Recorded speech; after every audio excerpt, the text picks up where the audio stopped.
Stand by.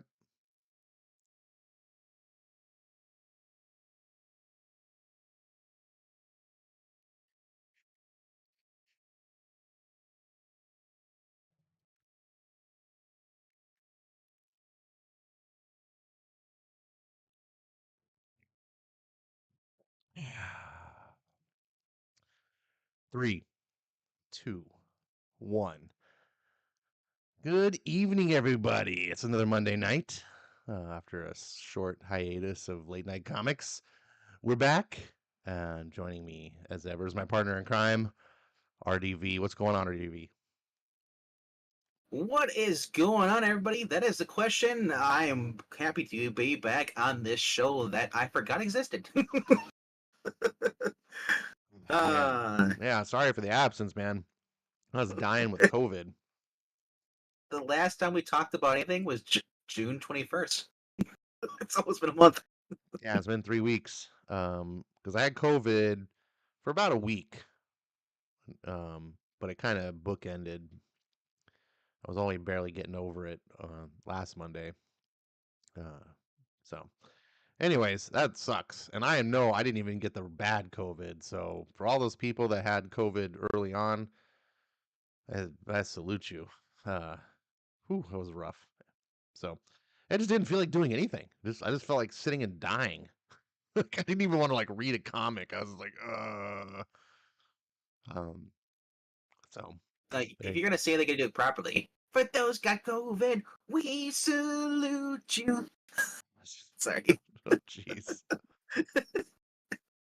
So yeah, but I did get to actually use that time and watch some TV shows and read some book. Actually, funny, well, I did audiobook, so it doesn't really totally count as reading a book, but I always just call it reading a book.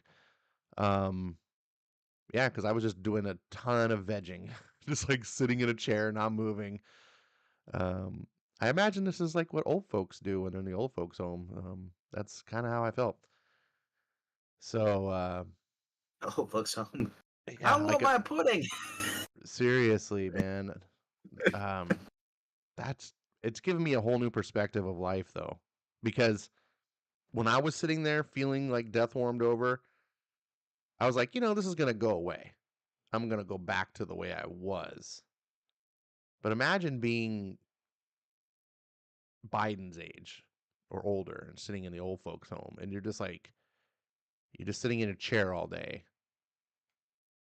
and you're not getting better. You're not like tomorrow will be like it just I don't know. I don't mean to depress anybody, but it's given me a whole new perspective. So the moral of the story is if you have a grandma, grandpa, mother, elderly person in your life, pay them a visit, show them some love. Um, you will make a difference in their life. Um, You can't be in the will if you don't make an effort. no, just do it because we all need love in our lives, and when you're sitting home by yourself feeling like death and you got no one, it just makes it that much worse. But yeah, so I'm mostly better. I can get up and go out and do stuff and not spread the plague, but there's like this lingering like weakness that's just will not completely dissipate. So I don't know if that's normal. I remember people talking about long COVID in the early days. Um, so it's weird. Like it's keeping me from feeling 100%. I don't know if it's just because I was atrophied because I was sitting around doing nothing for like a whole week, like literally just sitting, not moving. It's the it's the effect of COVID, and then if you have the Delta variant, that's even worse. I heard. Mm. Well, enough about the Fauci I'd rather flu. have the alpha. I'd rather have the alpha beta. The Delta variant sounds like you're going on Delta Airlines. That's horrible. Yeah, no one wants to go on Delta Airlines, Not even the pilots. right? Um, so here we are tonight, not talking about comics. I did want to take a moment to kind of address, at the risk of being more depressed. Just want to talk about one thing because was sick and I didn't get a chance to talk about this. I know other people have talked about it. I'm sure you've talked about it and done a show. Um, but as most of you know already, um, our good friend of the channel, our boy um, Skip and Tosh, real name Curtis Fisher, passed away.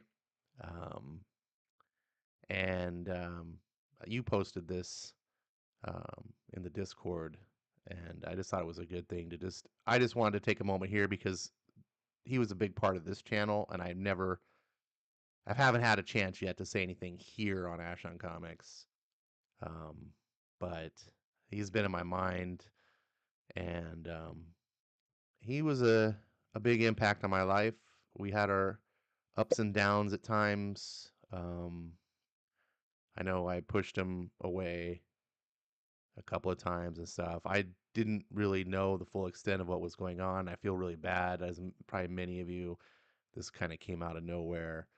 Um, but Skip was a good guy, and he loved people, and he loved comics, and he loved sharing that, and he is really missed.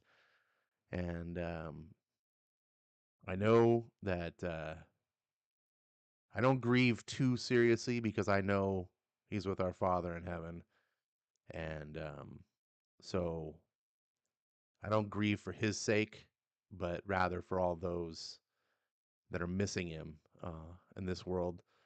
And yeah, he was a bigger personality than I think he gave himself credit for or even understood. And his impact in our lives, I think, it's greatly was greatly felt and is greatly missed. And Skip, I'm drinking a beer on my show. I'd pour it out for you, but I'm indoors. But yeah, so wherever you are, well, we know where you are, but you know what I mean. This is to you, my Both friend. pinky with both pinkies extended. Both pinkies extended. Yes, thank you. So, Yeah, Curtis, or it's so weird for calling him by his first name. I know his name. I know his first name because we would send stuff back and forth each other, but I never really called him that. I always called him Skip. So right. Skip and Taj, like I said, he very very humble person. Never held a grudge. It was more popular, yeah, than a lot of us knew. He knew a lot of people, but he didn't ever bragged about it. He didn't make a big deal about it. He was just the kind of guy that would be like, he wanted to be. He was pretty much a friend to everyone. If someone needs something, he would reach out and talk to that person. That's the kind of person he is, and that's what really drew me into having conversation with him. Obviously we joke back and forth. But yeah, it's people like Skip is what makes the world worth living in. We always talk about the bad stuff, but there's a lot of good people too. And I said, live by his example. He said, do say what you mean and do what do what you mean, or do what you're gonna say, whatever.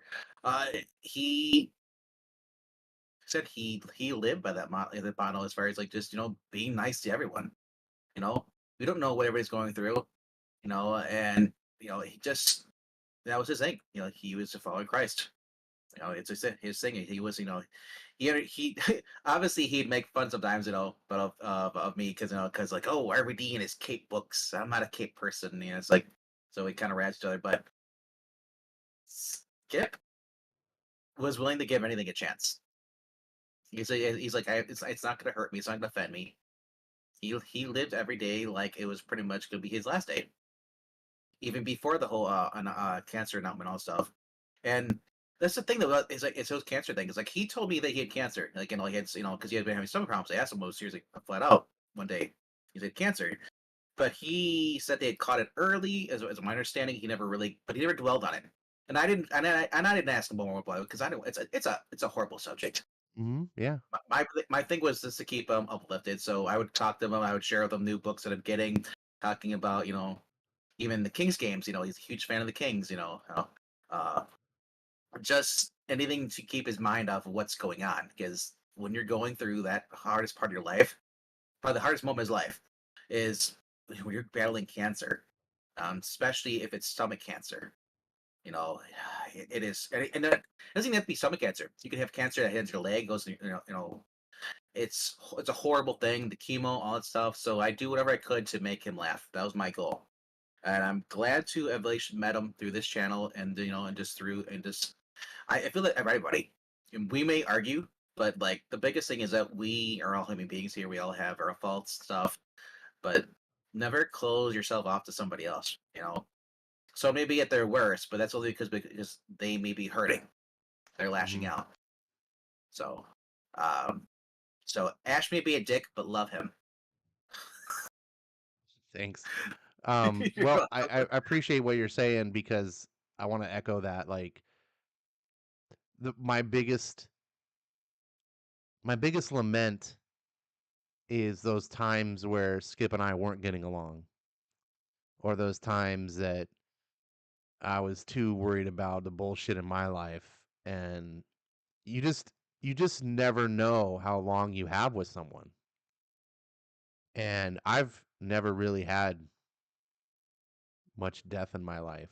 Um, I don't really have much of a family, so I guess the silver lining, if you will, is that I never had to experience the loss because I didn't have it to begin with. But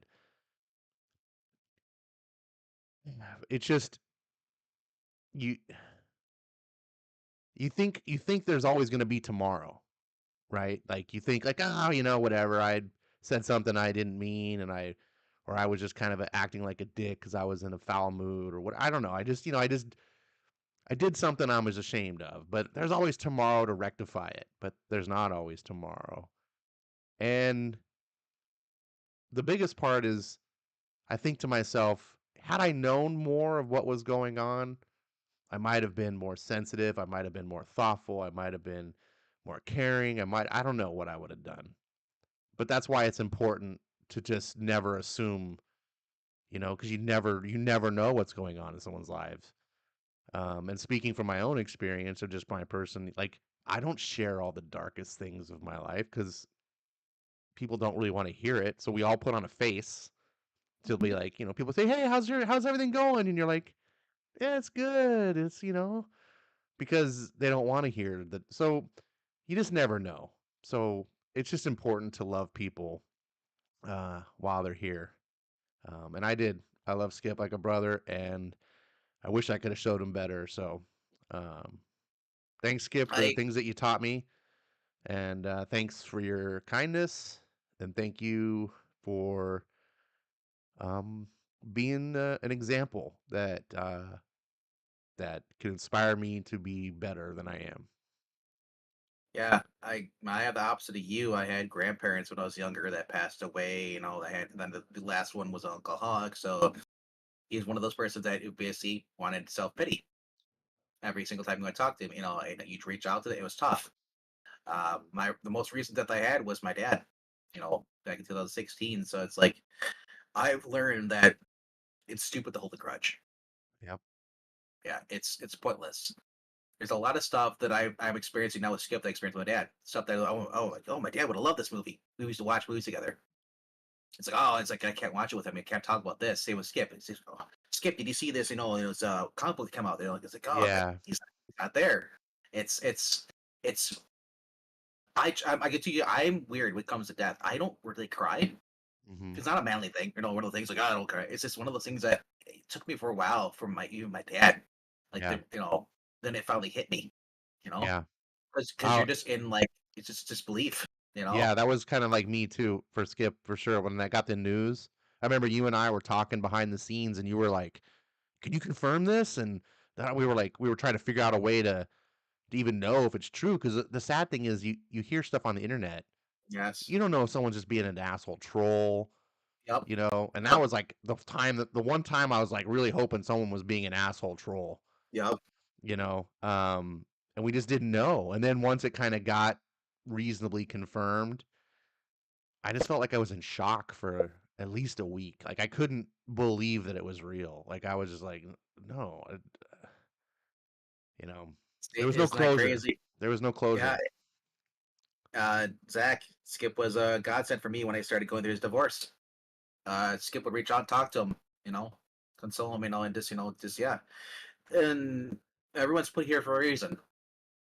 Whether you believe in religion or not, I believe there's a reason why everyone are here. Well, the reason why we do things and how people come to our lives. Yeah. You know, Well, I it's, believe that we're all here to love one another, and Skip reminded me of that.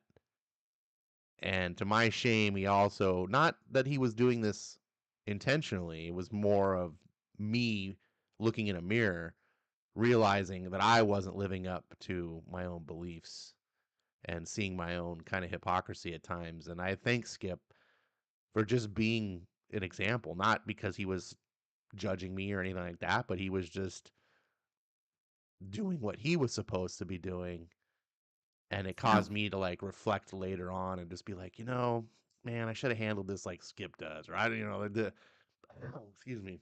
So, uh, thank you, Skip. I don't want to make this whole stream uh yeah, about, you know, I do. I want to celebrate him. And it's, and I know this is yeah, kind of like late news, but hopefully it's yeah, better because there's been some time. So anyone that was like really emotionally affected isn't feeling all super destroyed and bummed out because it's not as close to the event. But like I said, I just felt really weird, like because we haven't done the show in several weeks, and it's like I just never had an opportunity to discuss it. And there's no way I can continue going on any one moment further. As soon as I'm on the mic, I have to I have to talk about my brother Skip. So Skip, yeah, I love you, and I look forward to seeing you one day again. yeah, yeah. It's the way Skip was able to just let most things roll off his back, like a duck, water off his back. It's kind of how I am with movies. I see a lot of people get upset with like certain things, like, oh, this woke. It's like, it's like, as I talk to you about this, and you'd be like, dude, it's like, did you enjoy the movie? Yeah. He's like, you did? Okay, then that's all that matters. Let people do what they want to do. They have the right to they voice their opinions, but you don't have to listen to them. You can just go on and do your own thing, and that's kind of what I mean. I love that mentality, because there's always gonna be we're always gonna disagree on things, but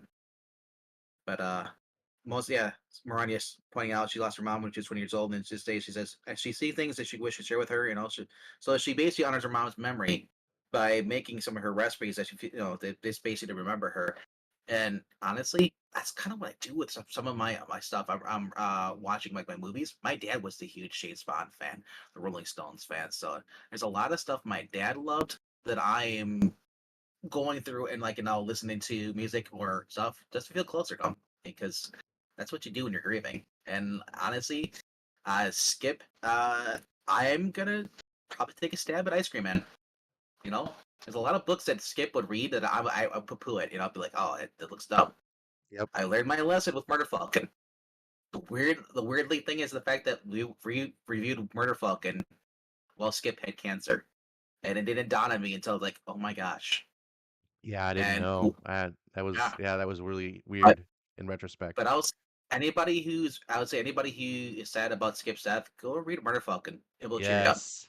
Murder Falcon will always forevermore will be a book that I will be connected with Skip with. Like I just, Um, it just cuz it's a I think, beautiful story about the passing of a person, but it's the effect that person has on other people's lives. And yeah, it's amazing at how obviously how poignant it is. Obviously, and it was a book that he got me to read, and so there's all these connections, and I will love that. I love that I will have, I'll have other connections too, but that one yeah, for certain. And he's anytime I read a Daniel Warren Johnson book yeah. going forward will always be because of Do a him. power Like, bomb. yeah, um, yeah. So I want to take this time now to say hello to the regulars who are in the chat who've joined us. Evil Black Cat was first tonight. Welcome, Evil One. He says, meow, motherfuckers. Marania is here. I am True Skills. I did see you post we were talking, didn't address right back. Hopefully you're still here. What's up to you, my friend? Zach says audiobooks count. Hello, Zach. I hear you're not feeling completely 100% yourself right now, so hopefully you recover quickly from whatever ails you. Um, and let's see. Zach says the linger. He's talking about the COVID sticks with you for a while, so I guess hopefully, I guess there's some comfort to know that I'm normal. Um, a lot of people saying that they're missing Skip to heal him. Was one of them. He's here. Welcome to heal him. Marania says that Skip was a true Southern gentleman. He made people feel welcome and was a truly kind soul. Skip made her smile. The world is richer for his presence in it and now poorer for his absence. Um, Him remembers a couple of live streams he had where Skip always made sure to say hello in the comments, and that tomorrow is never guaranteed. He personally knew nothing about Skip having cancer. He never played victim about it, and I still see him as our Jeff Johns. Um, Skip was a real godsend for Zach, he says, when he was going through his divorce. I really wish I'd gotten to meet him in person. Ditto. Ditto. Um, Marania mentioned, I think you already read this, but Marania lost her mom when she was 20. Um, and to this day, she does see things and she wishes she could share them with her. Um, let's see. It's so wild to me that Murder Falcon was the last comic we talked about. Yeah, that is really wild. But yeah, I'm glad I have that connection. I'm glad that like he's always going to be a part of me now. Um, it's funny too that as soon as I read that book, I was so moved by it. I made it my wallpaper on my iPad, and then I put it on my phone. And still to this day, my phone and my iPad. So every time I boot either of them up, it's got Murder Falcon, which I posted in the art section. I believe I posted that in the art section on my Discord. Um, anyways, enough about that. Murder Falcon is fantastic. I urge anyone to read it. It's a beautiful story. It's super heartwarming.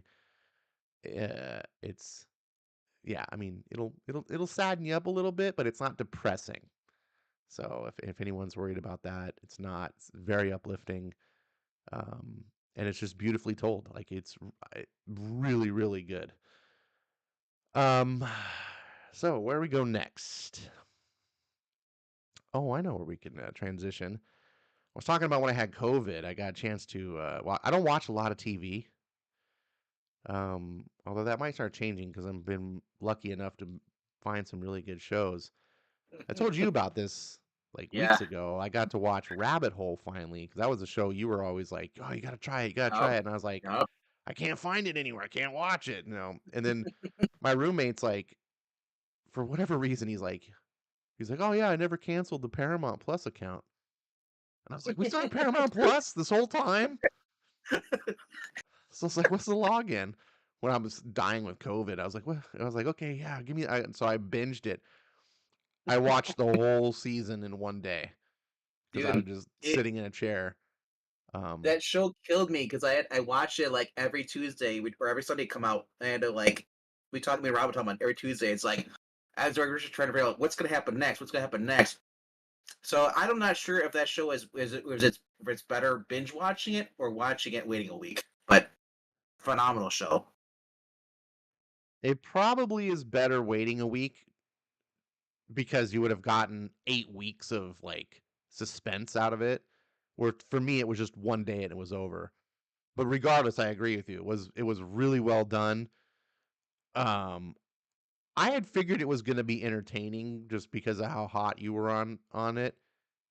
But Man, for I a don't I network never television show, it is tops. Like it reminded me of the peak when 20 for those of you that were around when 24 was a thing, when it was a good thing before it kind of went off the wagon. Um 24 at its peak. Like it reminded me kind of that. Of course, the Keith Sutherland connection is obvious, but just that intensity of where like I couldn't stop watching. Um, that Yep. show was like at the end of the episode, I was like, "Oh, what happens next?" And then really, especially when you the ending of the episode, you're like, what? Especially the second episode, I was like, what? yeah. Every episode they managed to like pull like I don't know, like just something else out of the hat. You're like, okay, where's this gonna go? Oh my, I'm like, what? Yeah, Rob and I had so many theories about the girl. Can you trust her? Is she a spy? What is going on? It's like, and then we called him intern boy or pizza boy, the yeah, intern. the intern. Yeah, so many characters in the show, and you truly will not know who you can trust. That show, Um, one of the things that that show did so excellent was it never made me confident that I could trust anybody. Like, there's made me characters paranoid, where you're didn't like, it? oh, okay, this character should be trustworthy, right? Like, due to the relation to the other character, da da da. And you're like, nope, I don't trust that. Like, you will mistrust everyone, and it keeps you on your toes, and then it'll give you red herrings, and you think like, oh, this person's bad. Oh no, they're actually good, or vice versa. The Like, oh, I trust them, and it's like, well, they did what? the main character has paranoia, and throughout the series, you have paranoia because you don't know who you can trust or you can't trust. Can you trust anybody? Uh, and then we get surprise actors on there. Yep. Lance Henriksen at the end. Yep. But you had Peter Weller, Peter Weller was RoboCop. great. Oh wow! I was just like, are you kidding me, Peter Weller? Like, and like I said, it's not they're not pulling up for nostalgia. These are actually like well thought characters. Really Uh, well thought out, and Peter Weller, how he was utilized. Like, I don't want to spoil anything because I really, brutalized. you guys, if you have not seen this show, it's a Yeah. great binge show, and I think Oh, it's approachable for a lot of different people. I don't think it's like a niche audience thing. If you no, enjoy suspense thrillers, this will keep you guessing, and it's the pacing is government really well plots. Yeah. done. Yeah. Um, so the Peter Weller character, how do I say this in code for people that haven't seen it, so I won't spoil. The Peter Weller character is you kind of think he's utilized so you think a certain thing about him, And you find something and else he and out. he and he's able to pull it off because it's Peter Weller, and you're like, okay, I easily believe like the way the actor does it, and then the show goes somewhere else beyond, and you're like, oh yeah, so he was utilized so well because I can't say more. Like, um, I love like I said I love the red herrings. And a lot of yes, them are just not well placed. And the whole thing, the whole child strength in numbers. Like strength you and just gotta watch it. numbers. Just go watch it. And dude, one of I my favorite bit, I gotta say this in code so I don't spoil anything. The ex-wife, mm-hmm. when you find out the secret of the ex-wife at the end, Yes, her connection to that scene, I'll just say the scene in the hangar. yes. And then you and Kiefer Sutherland just says a line, like he has a thing, and you're just like, wait, what?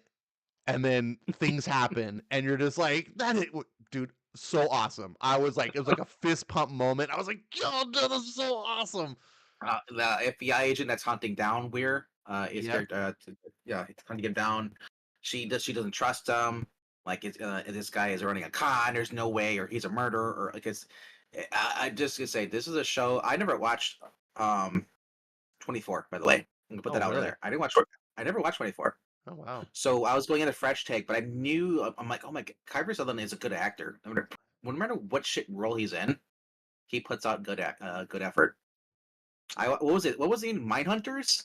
Was the other one the movie? It was so about telepaths. They're being hunted down by the government. Oh, There I was can't that one. remember. He's been in a ton of Uh, stuff.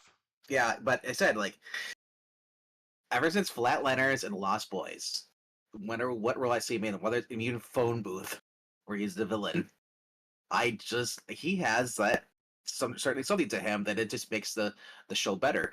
And wasn't just that. I mean, like, oh, I was like, oh, the dad here, who plays the actor plays the dad. He's the guy that was in that Dracula Untold movie. He was the main when it gave Vlad, the he was the main vampire that was hiding in the cave that bit him and gave him. But it is just an amazing show. If you've never watched it, you need to watch it, and you really, literally do go around a rabbit hole.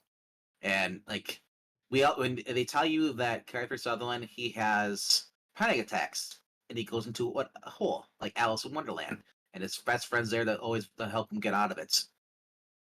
So you make that so right that there puts in your mind is what is this all in his head, or is it actually really happening? And if it's really happening, who can we trust? If you trust anybody, and Right. it's Yeah. just like Nothing is what is like what it seems. Like you can't trust anything on the surface. it's literally Alice in Wonderland. And And it's- what I also liked about it is that his character is not just like some like, hey, whatever, Joe Schmo who gets caught up in this. What's kind oh, of different than Alice in Wonderland. Alice in Wonderland is just like a little girl who falls in the rabbit yeah, hole, right? yeah, yeah, Kiefer Sutherland's character is this master like of corporate espionage.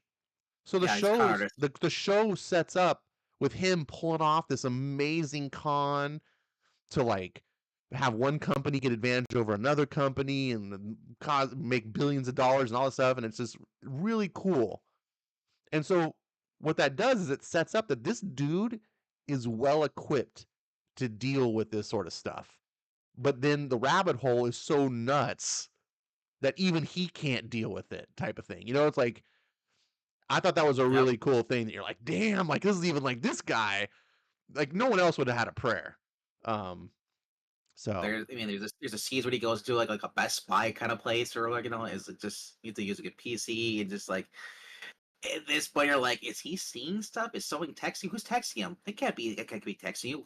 The heck is going on? Is it all his head, or is someone messing with him? And then everyone else like in his little crew are like, you can't trust them either.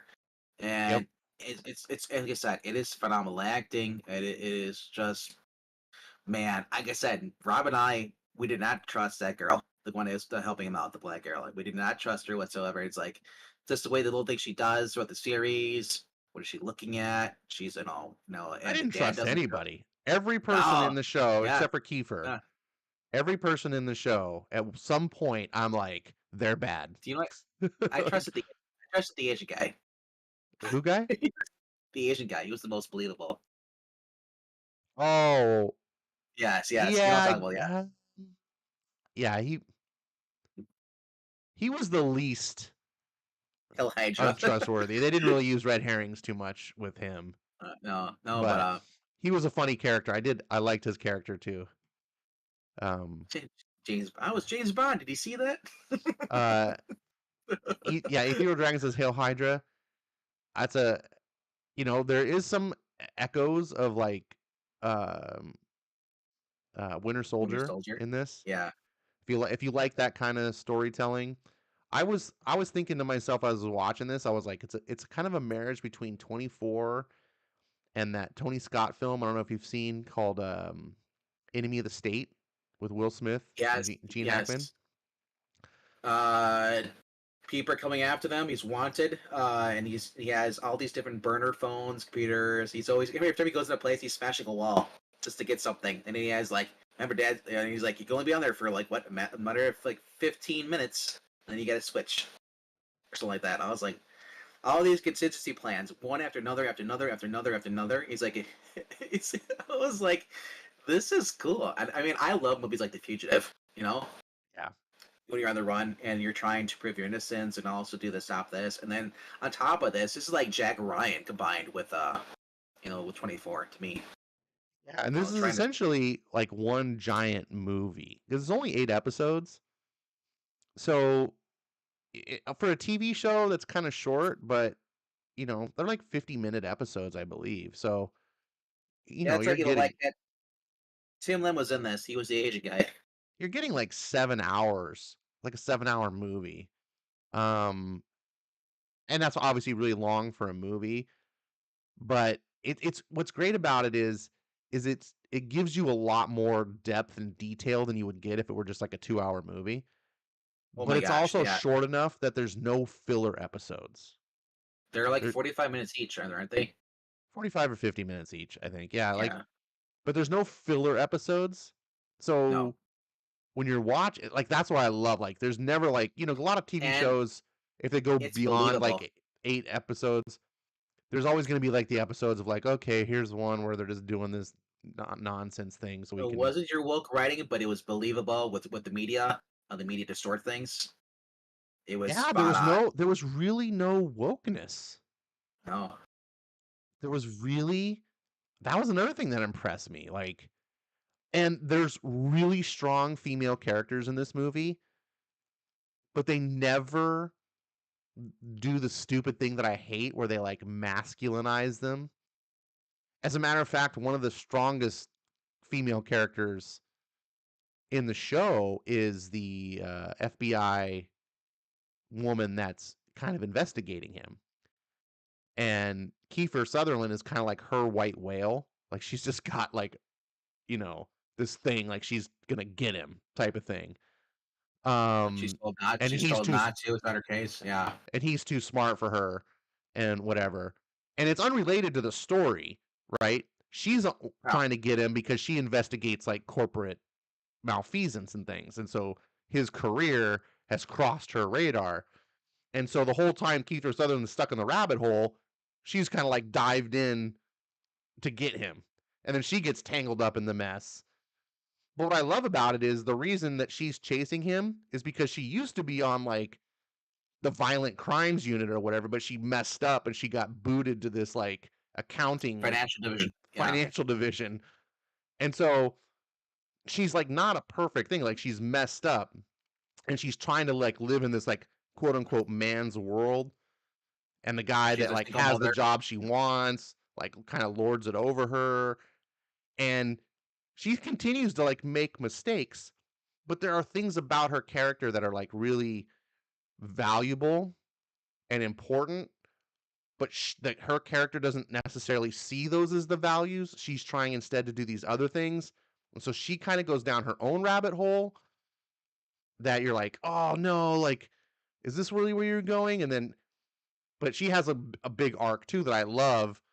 And the strengths of her character, they managed to write in as like these really good, like positive qualities that have a lot to do more with her being feminine than being like a masculine. It's just it's difficult to explain without spoiling anything. But I love that, I, like I, that the writers I were would. able to do that, not just be like, oh, Yeah. she's just a big ass kicker. No, no. If you like this show, if you turn out you like this show, I would recommend Tulsa King. It's a little more comedy. It's with Stallone being a guy. He's been in prison for the past 25 years for a crime he didn't commit. He's part of the mafia. He took the heat. Took the fall, and they ship him out from New York to the mobsters. They're like, yeah, go. We're gonna send you down to Tulsa King. They figure he's not gonna do anything, but then he starts like becoming better at the job. He's got his old thing. He works. Even though he's 75 years old, he still knows how to work. Money is king. So he's like in the Timbuktu, and he starts like this guy has a weed farm. You know what? Why the hell are you paying all that for this weed? Because like we're gonna take over this business. We don't need to do coke and all that and all the meth. We're gonna do weed. We're gonna make money off of marijuana. And he gets involved with a Fed.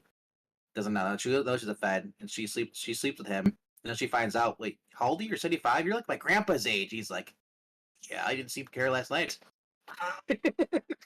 But it's kind of funny. And like there's a scene in there where he talks about he's like, what the hell is what this this credit card bullshit, it's like cash is king. And he's also about the pronouns. What the hell is that pronouns? Like, you know, all these people talk about this is my pronoun. Nobody gives a shit about who you are. It's what you do. It's like I'm not gonna, it's but I love it. He's like he just literally he's like he's almost like he's an old school Democrat. That's what they play, and that's basically what Stallone is in real life. He's not a big far lefty, but he's still it's in the show. This is the guy who did what's that one? The other one. It's out right now. Something Yellowstone. Same creator. Oh, is it? Yeah, and it's I've been loving this, man. And it's well, I think it's 8 or 9 episodes, and it's about him 25 years trying to reconnect with his daughter. who shut up. He basically told her not to visit him in prison, and he's also just got involved with the mob. And now he's got other people coming after him too now. And it's just like he's got the the feds, and then he's also got a thing for one of the feds. And then guess who's in there? Dana Delaney owns a ranch, a horse ranch, and he starts talking to her, going out with her, and I'm thinking like, and this whole entire time you're thinking like, hey, everyone who's all dirty, who else is running the corporation? Is she like running the drug business down there? That's why she's got a huge cattle ranch.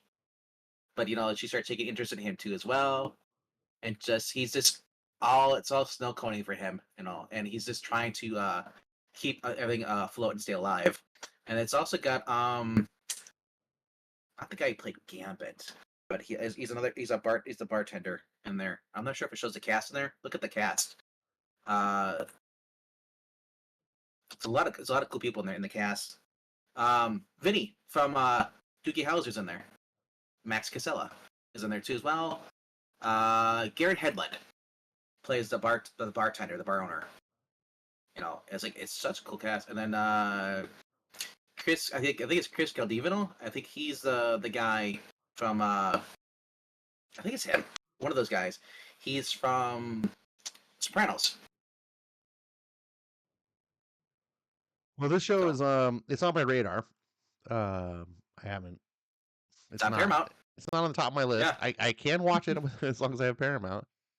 Um, so I will try to Yeah. get around to seeing this because I don't know how long we're gonna be keeping Paramount. Like I said, they've done one season, and they were planning on doing a second season. But I gotta say, it is just fun seeing him in this role. And then here's got the hippie guy runs the weed store, and he's making him pretty much his bitch. And then he's got the other guy who's on the left who basically wants to be like a gangster, and he's like, and Stallone like, you don't want to be a gangster. What are you talking about? You're a smart kid and all. It's really cool. He ends up driving for becoming a chauffeur, and his dad's against it. He works at the ranch where Dana Delaney is. Then we got this guy who's a white supremacist party who's upset that uh, Stallone's approaching on his grounds, selling grounds. So it's all just like ready to blow up at the end, and they said it's awesome. Stallone's daughter's in here too. She plays one of the waitresses the diners he goes to. Nepotism. I gotta say, man, it is really, really odd show. I never would have thought you're staying Delaney. Stallone in his first is this his first TV show? And he says, "It's like, man, it's like it's like I Is didn't it his realize first this was a TV lot of work." show? Because he's in a reality show. No, he was in this before the reality show. This came out last year. Really? Oh, okay. Yeah, yeah. There's Gary Hedlund, but yeah, he said in an interview, he's like, man, it's really a lot. It's a lot of work, a lot of hours. It's like it's not. It's making a movie is a breeze compared to this. Yeah, that's why. That's why in Hollywood, like you if you get into the film business, like you don't go to TV. Like TV's, it's like Yeah, getting a nice cushy corporate job once you've been in retail. Like you don't go back to retail. Like, um, yeah, the yeah, TV is like they don't. It's a lot more grind. Film, especially if you're a big star in a film, they'll they'll because they got to pay you, right? And so they don't want to keep you on set for longer than they have to. So like if you're a big star, they're gonna schedule like your scenes, shoot them back to back, and you get out of there. And then later on you'll come back if you have a couple reshoots. Usually every movie has some reshoots, so they gotta do some yep, corrections or whatever. But yeah, like you sit in your trailer, you're just like, okay, you're seen, boom, boom, boom, okay, you're gone. And but a TV show, you can't do that because you're in the whole season. If you're one of the big stars like Stallone, like the show's about you, like you're in every episode. So and they can't just like film your scene, so you got to be there like, and they'll usually shoot episodes back to back. Like, oh, I think I lost Discord. Let me get that back. Um, so you trying to talk about something else while you're doing one of the things is really difficult. Yeah, so you got to like shoot episode 1. And then once that's done, like, okay, immediately now you're on episode 2. So yeah, you're there for the long haul. You bounced off for me. Yeah, Uh, I kept it going on the live on the YouTube, but oh, okay. I was like, so can anyone hear me? yeah, you're Because back. My Discord crashed, um so yeah, so this is on my radar. I'm gonna go check it out. If you're saying it's that good, I you were will right highly about if you were right about Rabbit Hole. Rabbit Hole's a better show than this.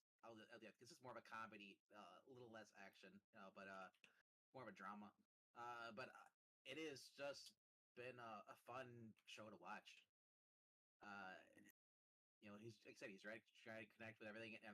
Everything's snowballing again, and he's just trying to just put his life back together. And then him being an old fart trying to do technology.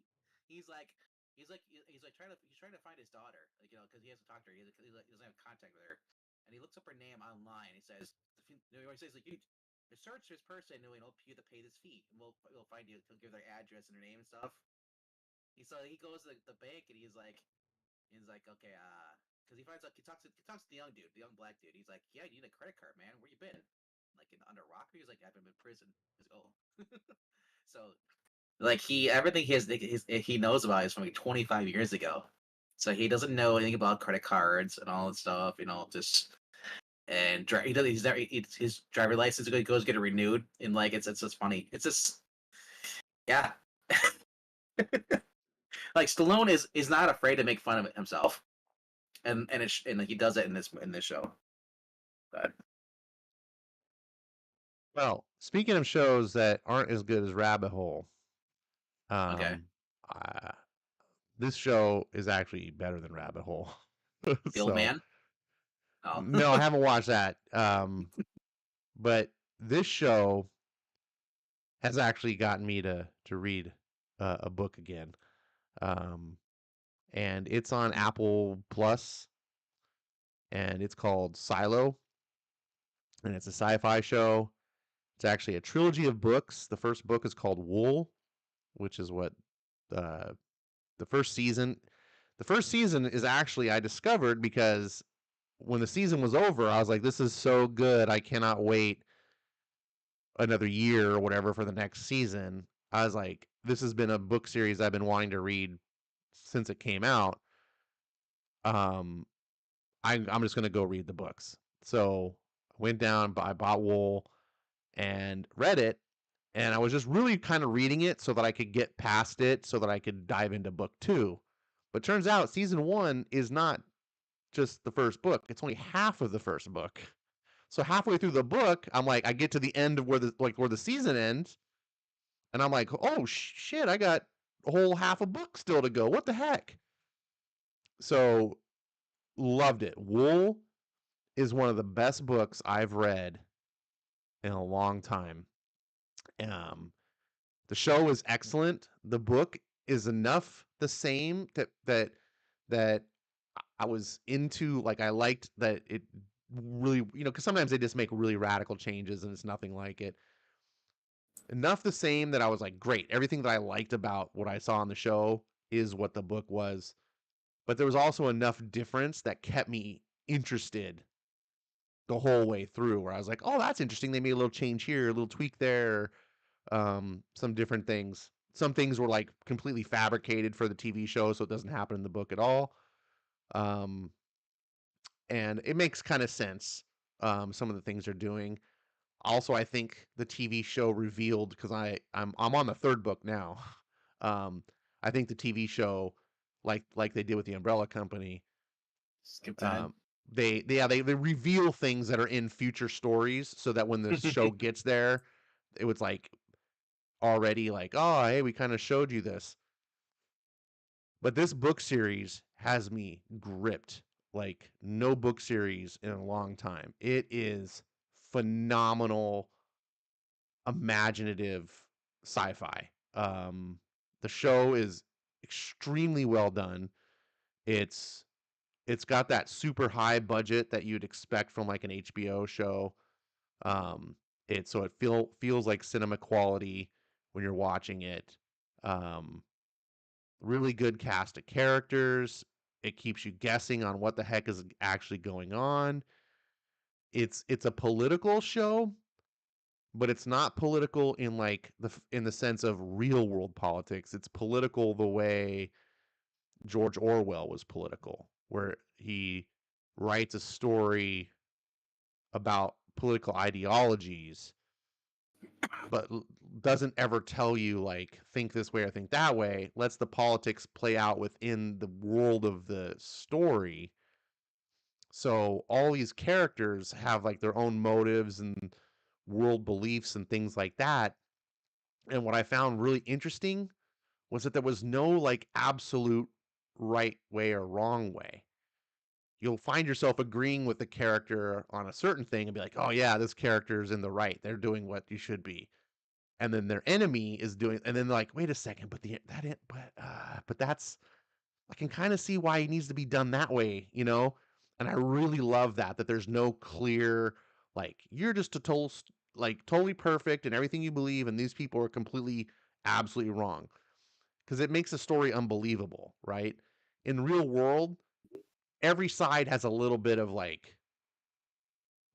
you know, it's pros and cons, right? Like, if you're just going to use, for example, Republicans and Democrats, you know, there are certain things that both sides have. You go, well, you know, this side, Republicans are like fiscally, theoretically, fiscally responsible. I think that's a good thing. Democrats are like, they care about people and they want to feed homeless. Like, that's also a good thing. And so, what's the real answer of like how you achieve your goals based on those two things? The silo is kind of like that in the sense where it's like the premise of the story is there's this gigantic silo that's all underground, and it takes place in a post-apocalyptic future where the world has been destroyed, and this is the remnants of humanity inside this silo that was built by the people obviously before whatever disaster destroyed the world. The people in the silo don't know what happened. They don't know why they're in the silo. Everyone that's in the silo was born in the silo. It's been there for hundreds of years. They don't know when it's safe to go outside. They don't even know why they can't go outside other than it's deadly. And so you imagine when you're in an enclosed environment like that, that like law and order are an extremely important thing because you can't just like get away from people. If two sides have a disagreement, it's not like you're like, okay, well, we'll move over here and we'll live our own lives. Everyone's stuck together. And so it's this very like rigid kind of heavy tyrannical kind of like system of government, which on the one hand you go that makes sense, like you need super hard structure because otherwise everyone's going to kill each other and then what? But on the other hand, then you have the idealistic side of like, well, how much tyranny is too much tyranny? And so the characters they go through these explorations, no one, of course, only the highest people really know what's going on, or do they? And so as the other characters are kind of discovering that secrets are being kept from them, then they're what you know, it's fascinating. Like I said, really well done. The acting is top notch. Timothy Robbins uh, is in it. This girl, I don't know her name. I feel like I've seen her face before. She's one of the main characters. Um, she's fantastic. Common. Normally, I don't like Common. I think, but he's utilized really well in this show. Um, anyways, fantastic. I totally urge. Uh, I totally recommend people check this out if you can. It's really well done. Like I said, and if you just want to go straight to the books, you can do that too. I don't know how many people are book readers, but this I want you guys to read this or watch this and then watch Day of the Dead. the Dead. Does that take place Um, in the silo too? man, I'm the thing too. Like the first book has its own story. The second book jumps back into the past about how the silo was created. So it's before the disaster. So it takes place like basically in present day type of thing. You're like, whoa. But by the time that book ends, it totally like connects to where the end of the first book happened. And it's the way the author makes that happen was so amazing. Like I was just like, what? Because I thought I was just reading essentially a prequel story, but when he ends, it ends basically where the first book also ended. So it's like they joined together, and then I'm on the third book, and now it's almost it's like the third book is the sequel to the first and the second. Like it's really clever how the story is.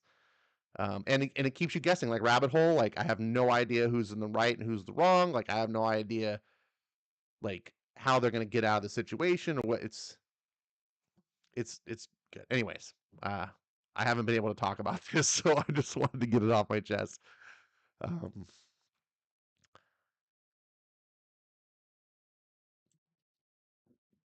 and then lastly, I guess I'll just mention because I don't have a lot of comics I read this week. Um, I went and saw this today. This has been in the news a lot. People have been talking. Really good film, Sound of Freedom. Have you had a chance to see this? Nope. I'll wait till it gets an HD on cam. I don't know the HD camera's on out. cam, Yeah, pirate. dude. There is. I already tweeted it out, but they're giving away tickets to go see this. They have a pay it forward system that people can. And I've utilized this system before from a previous movie, and I ended up getting a free ticket. And I went. So if you're a person that doesn't want to pay for the movie, or just doesn't have the budget right now, totally understand. Um, I'll retweet that out. This is a good movie. It's it's a it's not an action movie. It's a slow burn crime drama, but it's really well done for especially for like a lower budget film. Um, and I thought it was going to be way more depressing than it is. Like I was like, oh, the subject matter in this is super heavy. It's about child sex trafficking. It's about real events. At the end of the film, they actually show you footage Real stuff, yeah. from the stuff that they did in the movie. Like they show you the real footage that the story covers, and you're like, whoa. Um, but the main character Tim Ballard, um, the story is really kind of about him making choices to help these kids at at potential great cost to himself, which at its heart is the essence of a hero story. A hero story is about a character sacrificing something to do things for others. And what I really appreciated about this film was that in that sense, this film was a love story. It's a love story about a man who has a heart for children and gives up a lot to try to do something to help even just one child. And it turns out that helping one child escalates into others. And it has an uplifting ending, even though it's also, when you think about the bigger picture, you're like, oh my gosh. But um, it's good. It's if you like stories of heroism, this is a good story of heroism. That's and the kids in this the there's two main kids in this, and that really put it over the edge for me. Like phenomenal performances from these kids. Um, that it's really difficult to have young children. I mean, talking like younger than 10 years old, to put on a performance that captures your emotion, and then also to put it in a movie of this kind of subject matter. But the way it's handled is so tasteful. Um, I gotta just give these guys props for telling a story that is so dark and grim and disgusting, but presenting it in a way that is tasteful and palatable to an extent, but also not playing it so safe that it feels trivialized. You will care about what's going on, but you won't be like like it won't like uh, it's not thrown in your face to disgust you. I don't know how else to really put it. And these kids obviously are just playing a role. So imagining like putting these kids in these roles, they the way the scenes are created, you don't ever feel like these kids were like put in questionable content to be like, wow, these kids had to act this out. They don't have to act out anything extraordinary, but they do have to make you feel like they've been through something. And so that to me was like, wow, how do you get these kids like, right? Like they don't know, hopefully they don't know what it's like to be a victim in real life like that. So how do you get them to portray these emotions? You can't say now act like you've just been molested. Like you can't do that. I'm presuming these kids are leading healthy lives. So the performances that you get, just anyways, it was very heart wrenching, but uplifting. I really thought I was gonna go in and just be like, oh man, I'm gonna come out emotionally drained, but I didn't. Like I felt emotionally moved, but it was heartwarming in the sense that you get to see, and the fact that it's based on a true story was even better because you're like, okay, this isn't just a fictitious person doing a heroic deed. There's real people in this world doing heroic deeds. And the heroic deeds weren't like being Arnold Schwarzenegger and killing 50 million bad guys. It was just the heroic deed of like putting your life and career and family on the line and, making sacrifices so that you could help someone. That's something most people are unwilling to do. Most people are unwilling to even speak out. Most people, as we've seen in the controversy of this film, are unwilling to even like say positive things about this movie. You're seeing so many people on the left like criticize this movie and try to demean it and try to tell you it's a bunch of nonsense because they don't want to be seen as some sort of uncertain side of ideology. I don't know. Like that's how much cowardice is in the world. So when I think about that, how little people are willing to do, it makes the actions in this film uh that much more powerful. Anyways, it makes you believe in humans again. I guess I'll say it that way. You're like, oh, awesome. So there we go. Um, you'll catch it sometime, I'm sure. Zach, you should see this movie, by the way. Go get yourself a free ticket or go take whatever girl you're dating. If you want to go, like, go see this. Yeah. Um, yeah. It's not the best movie. I do want to be careful about being hyperbolic about it. It is really good. But if I'm being completely objective, I heard it's very depressing. I don't think it was very depressing. I think there are depressing elements to it. Well, the fact that this is going on and hardly anyone's doing anything to stop it, and since then this movie come out, it's become a political thing. Yes. The People are depressing flat out denying it happens. the depressing aspect is the real world after the fact that it opens your eyes to. Yeah. But the movie itself isn't. It's more like I said, the movie itself is heartwarming in the sense that number one is it has a reasonably positive ending. Um and you get to see, like I said, like to me, I'm a sucker for hero stories. That's why I love comic books. That's why I love superheroes because characters that are willing to sacrifice to help others. That's why Superman is one of my favorite superheroes because with all of his power, he could be doing whatever he want. He could be conquering the planet, living like a king, but he doesn't. He's humble and he gives almost all of himself to help other people for no reward. And that's a sign of a hero. That's one of the reasons I love this character that Jim Caviezel plays. Tim Ballard is a real world type of Superman. He doesn't have the powers of Superman, obviously, but he's willing to give himself, put everything on the line for the love of these kids.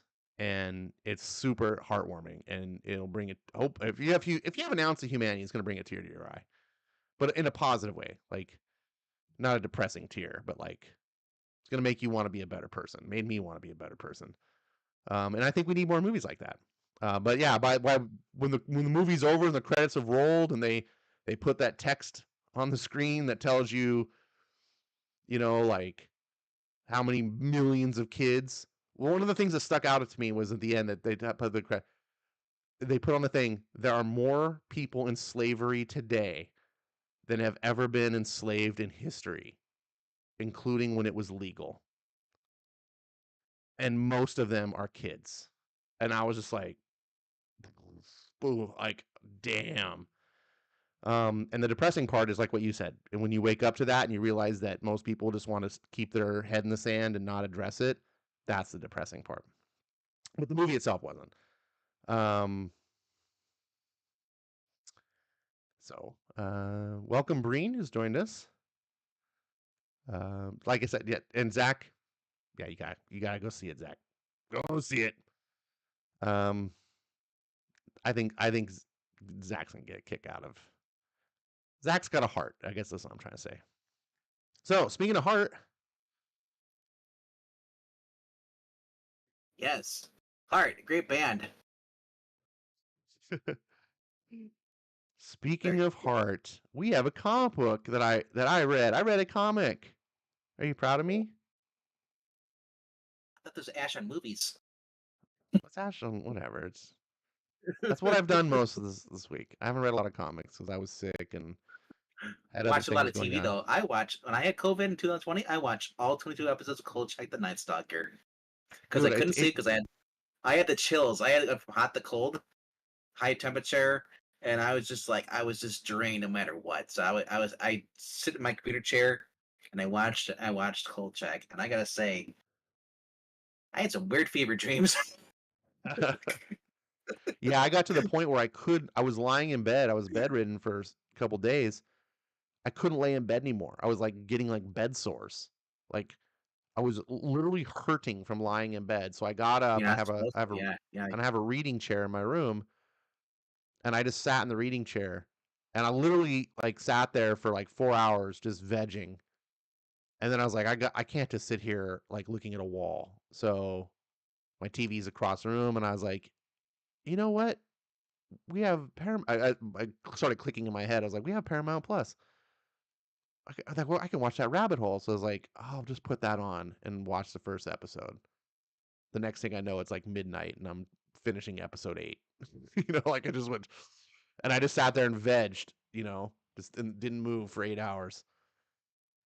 Um, but yeah, like a comic book was like too much effort. So speaking of effort, Torrent. I noticed this was not number one on your best of the week. Did it not? Did it fail to live up to your expectations? No, it was a good thing, but I have no idea where it's gonna go. And that's the other thing too. It's like these books, some of these books don't ever make my number one because there are books that I did feel like I enjoy more. That's what I go on based what I enjoy more. Not that they're bad books. I thought that I think was it Venom? Was it Venom my number one again? Can't remember. No, it was that Blake Northcott book you had. Oh yeah, yeah, that one, dude. The North, what is that?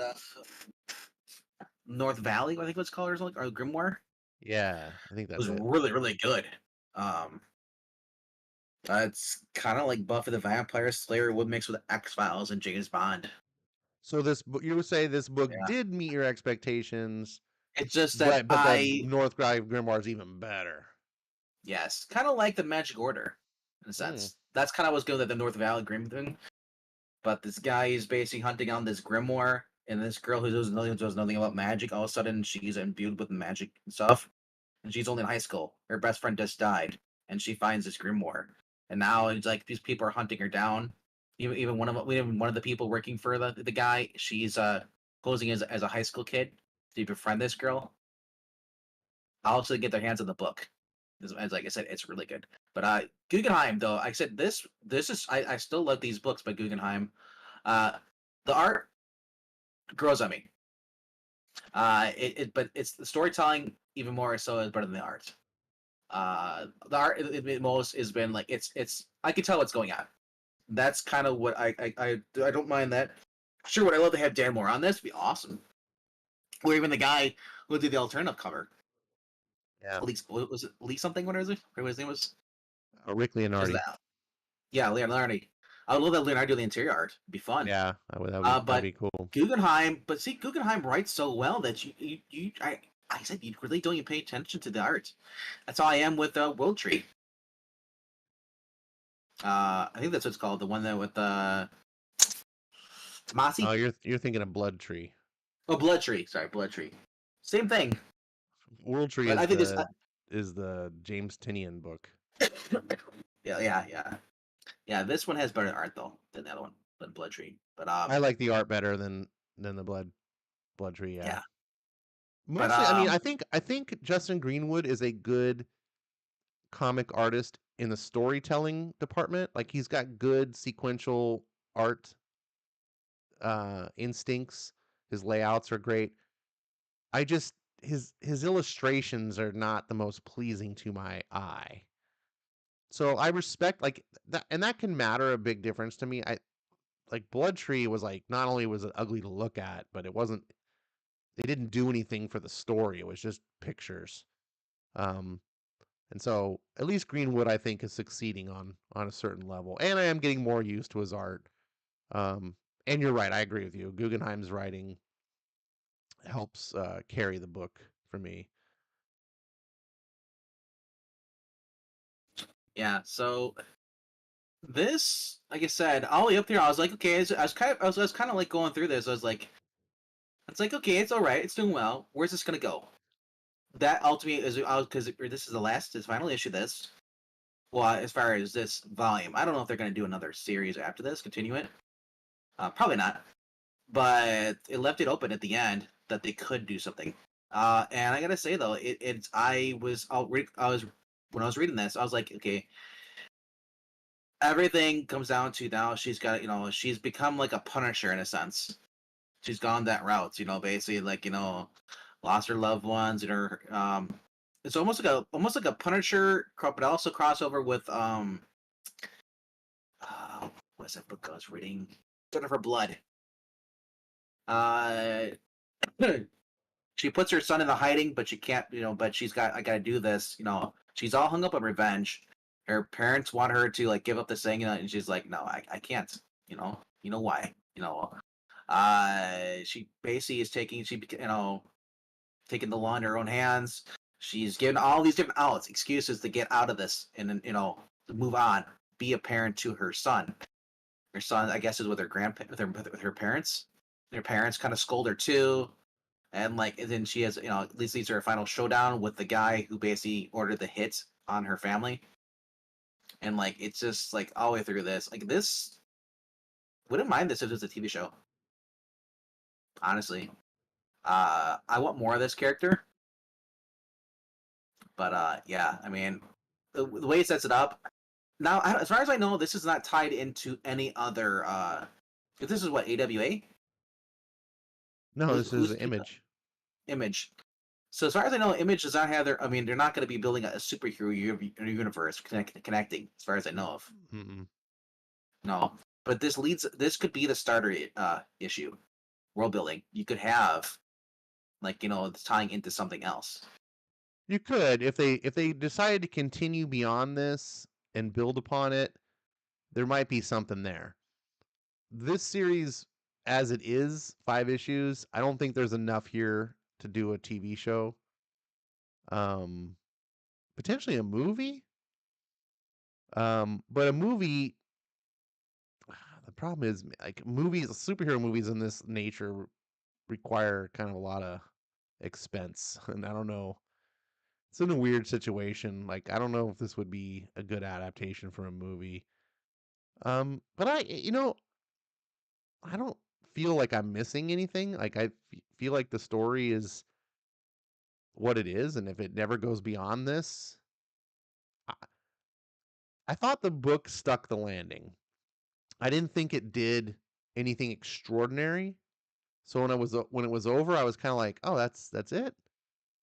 But then I thought about it. I was like, well, it did end. It did feel, like there was a satisfaction to the ending. If anything, I might just say it wasn't as like big of an ending as I was expecting maybe some like total like big reveal type of like, oh my gosh type. This happened, and it more of just has a nice smooth landing. It's like, okay, the end. Um, but I didn't feel like negative. I thought it told a good story. Um, Here we are in the book where it's how many weeks? 2 months later, and she gets to meet up with was her parent, not her parents. Is it her parents? Her the family she left her kid with. Was it her aunt? I think it's her parents. All I know is that it could be her dad. He's basically or it could be her in-laws. Yeah, I think it's the in-laws. Yeah, I think it's the in-laws. Maybe. Anyways, whatever. It's family. Um, I just can't remember. They said who the kid got sent off with like in issue 1 or 2. But this is where the kid has been. It's been 2 months later. She goes through this whole rigmarole like to secretly she meets him, and she's explaining to them like, hey, I don't think this is ever going to be over, and I'll just call him Grandpa because I don't remember the exact relation. Says the truth is you want revenge. And, well, is that so wrong? It is if it leads to your son being an orphan. Yes, you don't even have your powers anymore. Let's go. Our grandson needs a mother. Okay, so it is grandparents there. That it is. Um, It kind of and looks like her parents. yeah, so she's like, let this go. Our grandson needs a mother. And so the grandparents are being wise. This is the right thing to do. Like, This is the first time we saw in the previous issue where the little girl was questioning, "What are you doing? You're a hero." the kid needs a mother. This isn't about you. This is about the kid. You need to sacrifice for your kid. However, she's been through a traumatic incident. Her husband's dead. She talks about how it's like missing a limb. She can't get over it. And there's that nagging feeling that it's never going to be over. Her kid's never truly going to be safe as long as the big bad guy is out there. So it's not a cut and dry thing. You can side with both sides. You can see they both got points, but neither one is clearly right and clearly wrong, which I love. I think that's good writing. Um, and so she says goodbye to her kid. It's kind of touching. He says doesn't want her to go. He's crying, and so she drives off. And this is just it's kind of touching, especially after the movie I saw today. It's like, geez, um, she's got a trunk full of guns, and she's going full Punisher. Skelton is the name of the big bad guy. Shows up at Skelton Holdings, his evil empire. Um, the rest is pretty much all action. She crashes the car through, and she's just gunning people down. She gets in the elevator, and there's a big henchman, a giant henchman, and she guns him down, and you're like, oh, yeah, that was easy. She's singing a song the whole way, and then she realizes he's not dead, but too late. Smashes her. Now this part I was having to really suspend my disbelief. I was like, dude, she's dead. Like, because remember she doesn't have her powers anymore. So No, but this dude is like, look at the size difference. He's like 6'6", 300 pounds of just muscle, and he grabs her head and smashes it into the wall. But it's comic book, so physics aren't exactly the same. People can take way more damage. Gives her a big right hook. she's That got blood coming out of her nose, so she has something wrong with her. she's definitely hurt, Yeah, but she'd be done. Like in real life, done. If not dead. But it's like I said, it's comic books, so in it's like the way I treat it. It's like Punisher versus the Russian in the Thomas Jane one. The shots he took, he'd be really hurt. Sure, maybe like Have you ever seen that? You ever seen that one? I have like, but Yeah. dude, He 110 literally pound get he 110 literally would pound be woman yeah. getting smashed like this Sure, is Thomas done. Jane is going up against Kevin Nash, who's playing the Russian, and basically beats the shit out of him. And no matter what he does, he keeps getting tossed around the whole entire room. To finally, in the end, he has to use like I think he uses a knife or something like that. But I mean, like it's a her. She'd be dead too. Or if she's not, she's slowly dying. She has internal bleeding at the end of this No, I'm book. just saying she would be dead right here. Like she wouldn't she'd be out if not dead. Did she And shoot then that guy and first though? if she's not out, she's out Is here. that is that guy bleeding at all? Oh yeah, he's totally bleeding. She Look at shot him the multiple times. yeah, look at the floor of the elevator. So he might not have his full strength up because he's been shot multiple times. But yeah, it's just enough to make where it hurts. Either way, She like I probably, said, it's comic books. I'm okay. I'm conceding it's comic she's a books. strong, independent woman, Yes, she and she's a is. minority, and you're making fun of her. So she pops a grenade. Here's more suspension of disbelief. She pops a grenade. Says a nice line from a '90s type movie. I think this is your stop too. And boom, the grenade goes off, which should have killed her, but comic books were cool. Um, and she is bleeding, so you know. And more henchmen are coming, and she's going full Rambo here, gunning everyone down. this is every And '90s comic book, pretty it's like much. every '90s action movie. Um, she's like, "Fun, dear God, what's happened to me? What have I become?" she's like, she's just gunning everyone down. Um, and she's like, the answer's simple. I'm what he made me. And she shows up. There's Skeleton.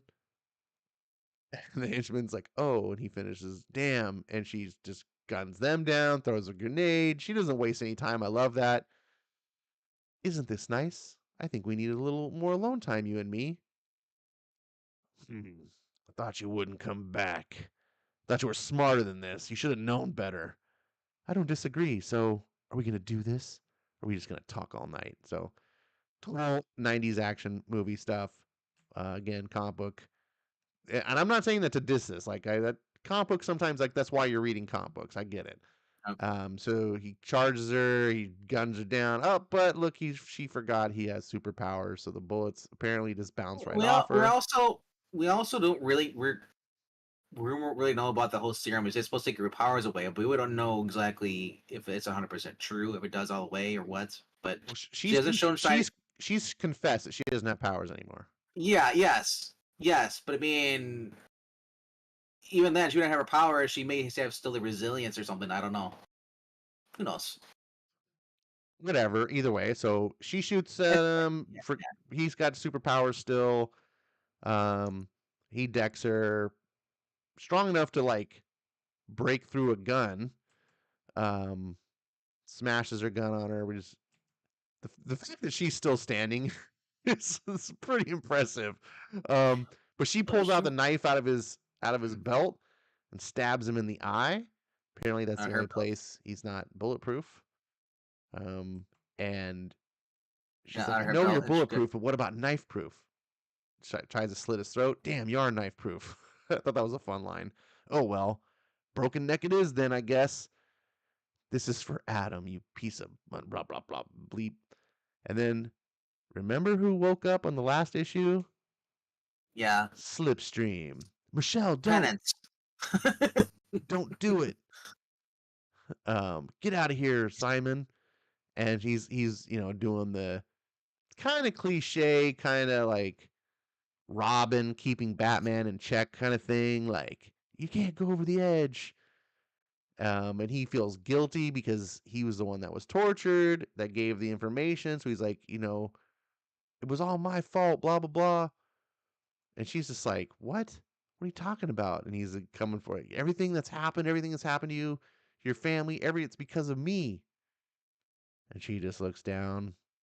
So if you're going to kill anybody, kill me. Because, because you got to know what people are saying, Michelle. not about you, but about Cracker Jack, which was her superhero identity. Yeah. And he's basically letting her know, like, people are scared, like Cracker Jack gave him hope. If you kill him right now, they'll never not be scared. So don't kill him for Cracker Jack. And he just kind of looks. And you think there's going to be a heartfelt moment, and then crack. She just, nope, she kills him anyway. You're right about Cracker Jack, but I can't be Cracker Jack anymore. Michelle? None of this was your fault, Simon. Forgive yourself. I already have. Michelle, as for Cracker Jack, that's up to you now. She tosses him some clothing, and then we skip to ahead a little bit to a monologue. Well, isn't this interesting? A genuine armored car heist, and guess who's the new Cracker Jack? Simon, aka used to be Slipstream. And so the ending is a sort of little epilogue where she's passed on the torch and her enemy's dead. She presumably is going back now to raise her kid. She can't be Cracker Jack anymore.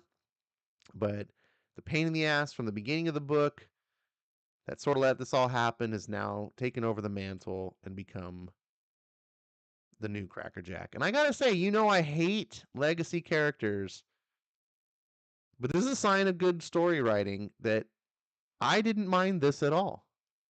Like, Well, the Cracker Jack, she can't longer be Cracker Jack, but Cracker Jack gave hope to people, and she's like, well, you should be Cracker. It makes sense making him Cracker Jack, is that way mm-hmm, he can still bring hope to the name Cracker Jack, mm-hmm, because she can no longer physically be anymore. She's pretty much something else now. Honestly, I would hope to see her come back. It says the beginning, so I think they're gonna do another.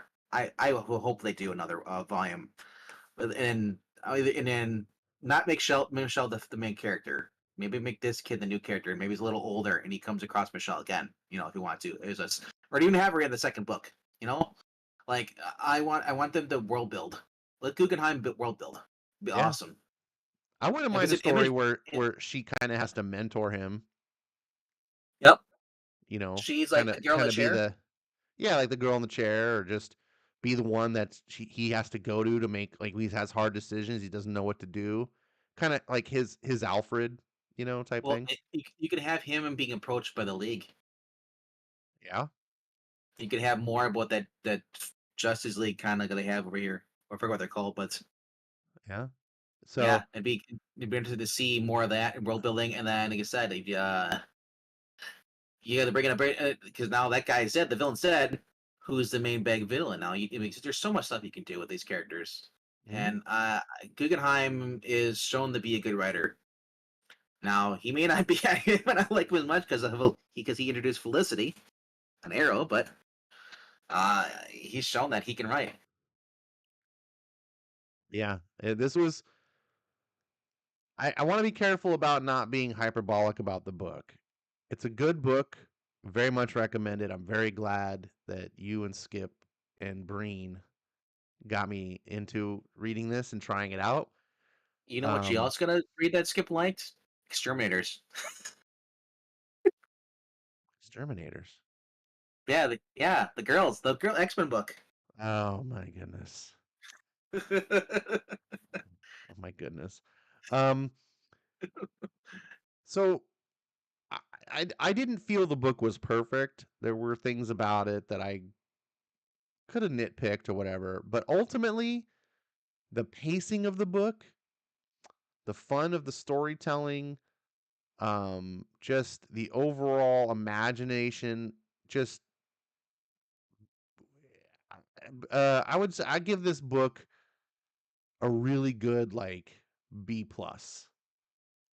Like, it's not the top book I've ever read, or Yeah, anything, it's but this fair. is It's what fair. comics, like, if Marvel and DC were on this level, they'd be doing outstanding. Like, this is what comics just used to be. Like, you could almost guaranteed pick up a book and get fun out of it, and an interesting story and characters that you cared about, and suspense suspense of, like, what's going to happen next issue. I got to wait.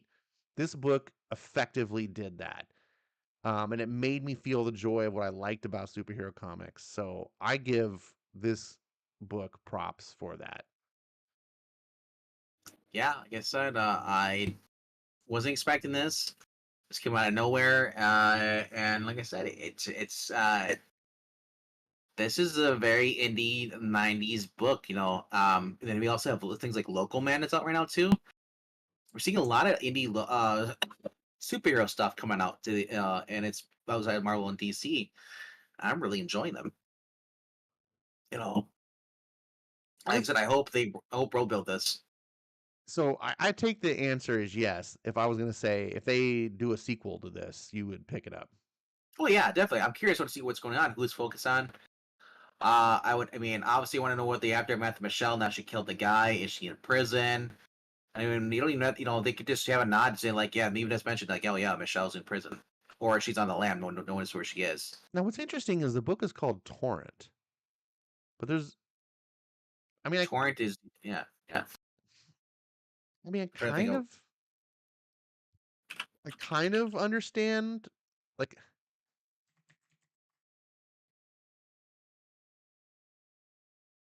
let's see. it's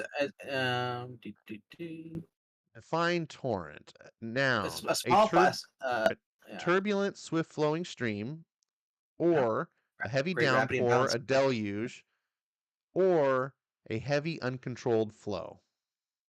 Yep.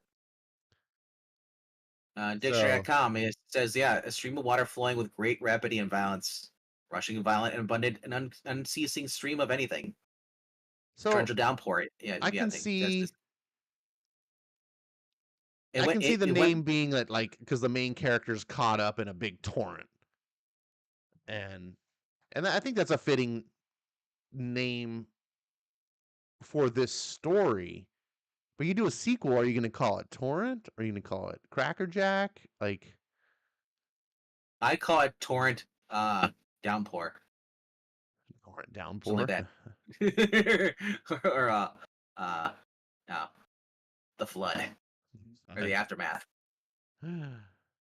Nice. Torrent aftermath. Torrent. Yeah, the flood. You know, or so that's no.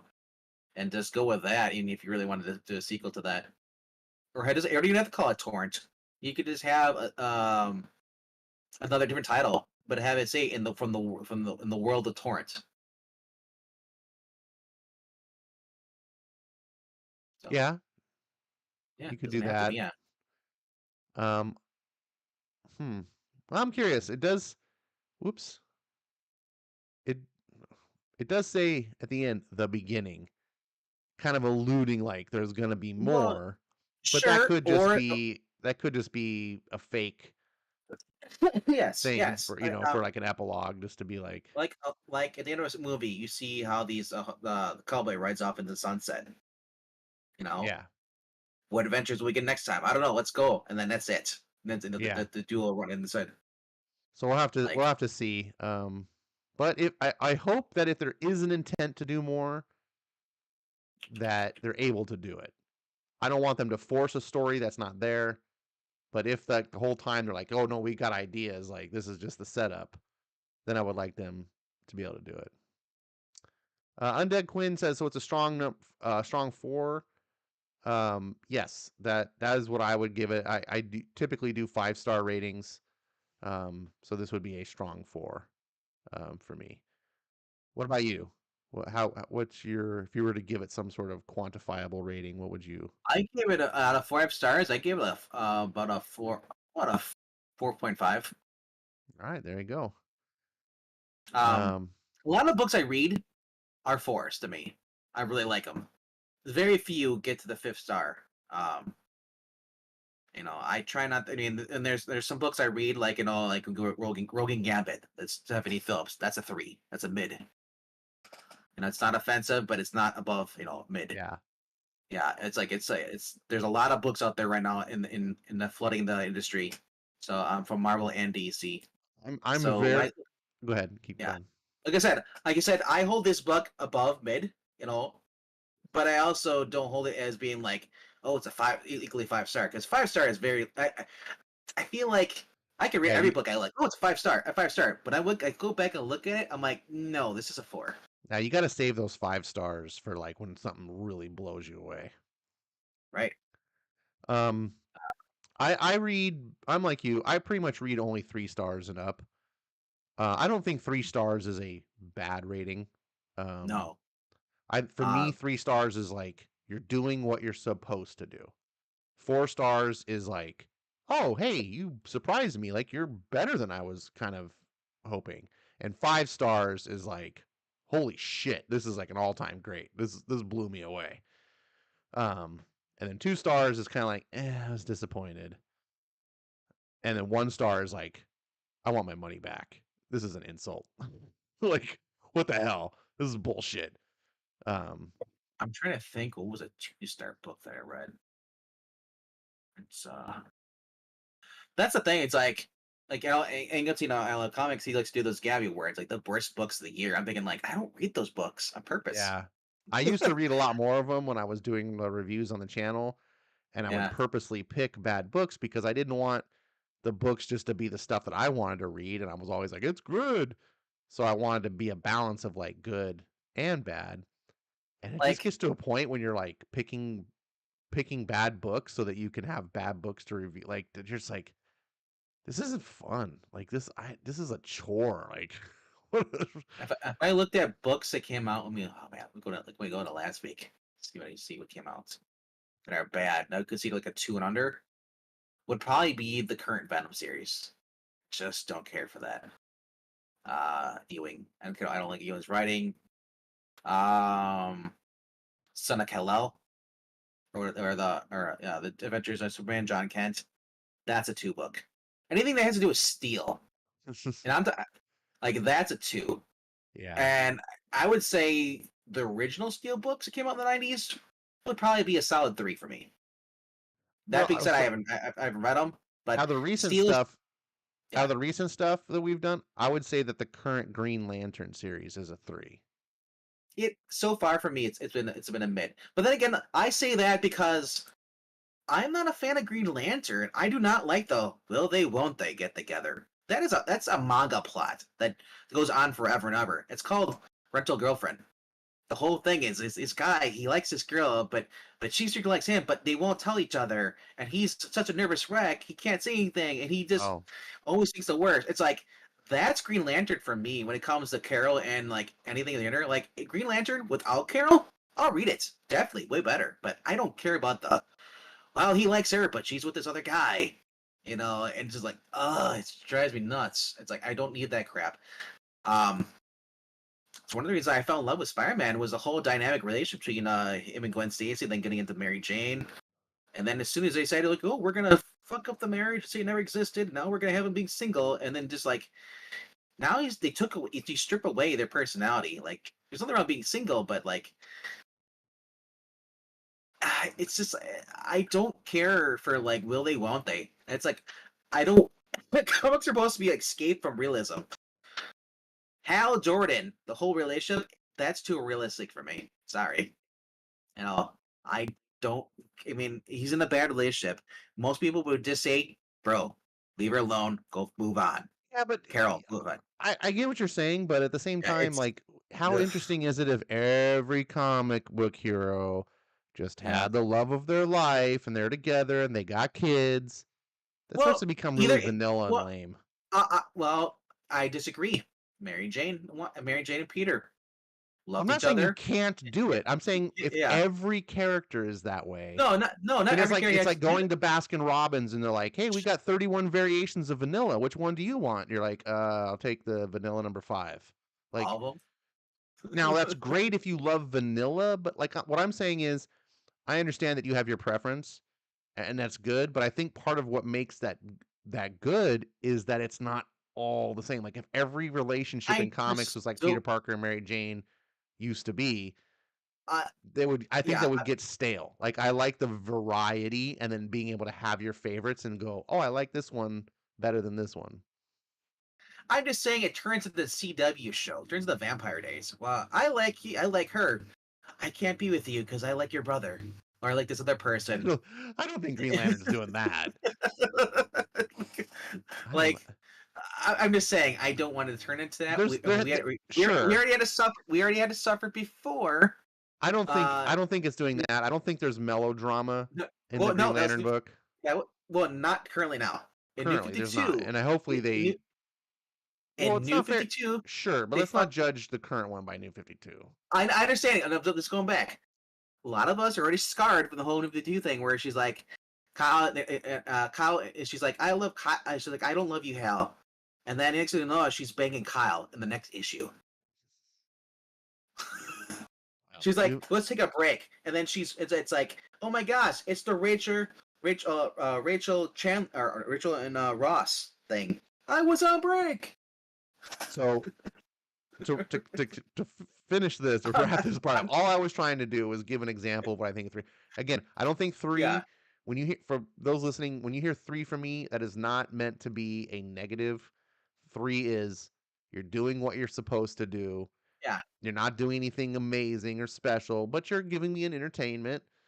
And I'm like, okay, cool. Like that's what I want. If I'm paying my $3.99 for a comic book, I want a three. I mean, I want a five, obviously, but you better give me a three. And I think Green Lantern has been successful at that. It hasn't blown up, like it hasn't like knocked me off my chair or anything. That's fine. It also hasn't disappointed me. It hasn't made me go, "What the hell did I just read?" That's all what I don't want to do. Um, and that also gives room for improvement. Like if I got to be careful how I say this.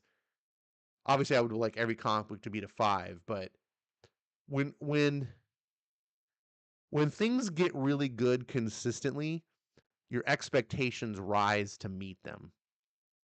And I noticed this specifically, like an example I give is the MCU. I can distinctly, clearly, because I'm old, remember what comic book movies were like before the MCU. They were few and far between. You had the Sam Raimi Spider Man 1 and 2 were pretty darn amazing. There's very little else out there that you can go, wow, that was amazing. Like Blade was like your top comic book movie, and I don't mean to shit on Blade. Blade is fine, but by today's standards, Blade would not be fine. Then the Marvel Cinematic Universe came out, and Iron Man was fantastic. Thor was pretty good. Captain America was really good. They started firing on all cylinders. Avengers, I still think the original Avengers is one of the best comic book movies ever made. And they were just doing some amazing things, and they were doing it consistently. They even made me an Ant-Man fan, and I had gave two shits about Ant-Man. I was like, I can't believe they're making an Ant-Man film. What the hell? And now I adore Ant-Man. The first film, I really like love that film. Um, but the problem is expectations rose, and now I was like, this is the bar. This is what the mid is. You need to be at least this good. So when comic book movies ceased being on that level, they got graded way more harshly than they would have been, right? And I'm not necessarily saying anyone's wrong for that. I'm just saying that's the danger. And now people are like, oh, the MCU. And look, I'm not saying no one should have criticism about the MCU. I'll criticize the MCU. They made a lot of dumb mistakes. They're doing some dumb things for sure, for sure, for sure. But I'm talking about the over criticism of like they can do no good. They're doing a lot of wrong, but they're not doing zero good, right? Guardians of the Galaxy 3, perfect example. There's good stuff coming out of it, but people are still like at that point of like, nope, it's just not what it was. Everything needs to be 5 stars now or it sucks. And that's like that danger. Keeping at that level of quality, or even if not quality, just that level of impressing your audience, it's really tough to do. Inevitably, your audience gets fed up and it's not good enough anymore. And we see that time and time again. So all that's to say is that a lot of times being mid is good. And by that I mean is like be like mid, mid, mid, excellent, mid, mid, excellent, mid, mid. it really makes you appreciate the highs, right? That you get. And maybe I'm completely wrong, but that's my way of looking at it. Mm-hmm. I'd rather read a mid book than read books I could have got for free by paying $7. Read them again. Yes, Marvel Zero. Marvel Zero. Oh my goodness. Marvel Zero. I at the shop. Somebody was looking at it as I told him. It's like he's like, oh, what's this? I'm like, yeah. He's like, yeah. It's all the free stuff. He's like, it is. Like, oh, I already have all these. Then why the hell am I getting it for? Shop owner's like, I cannot believe, for those of you that aren't aware what we're talking about, Marvel Zero is a reprint comic book of the 2023 gold level um, editions of the free comic book day books.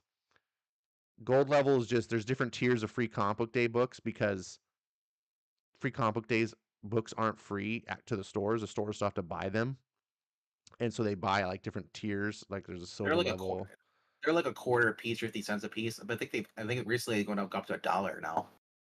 Yeah, they don't pay like what like a normal cover price would be, but they still have to pay. Like it's not like Marvel's like here's free books to give to your fans. No, Like the stores still have to buy them. Like, and there's different tiers. Not all the books are on the same tier, whatever. Anyways, so it's just the gold level books. I think there were like three of them this year from Marvel.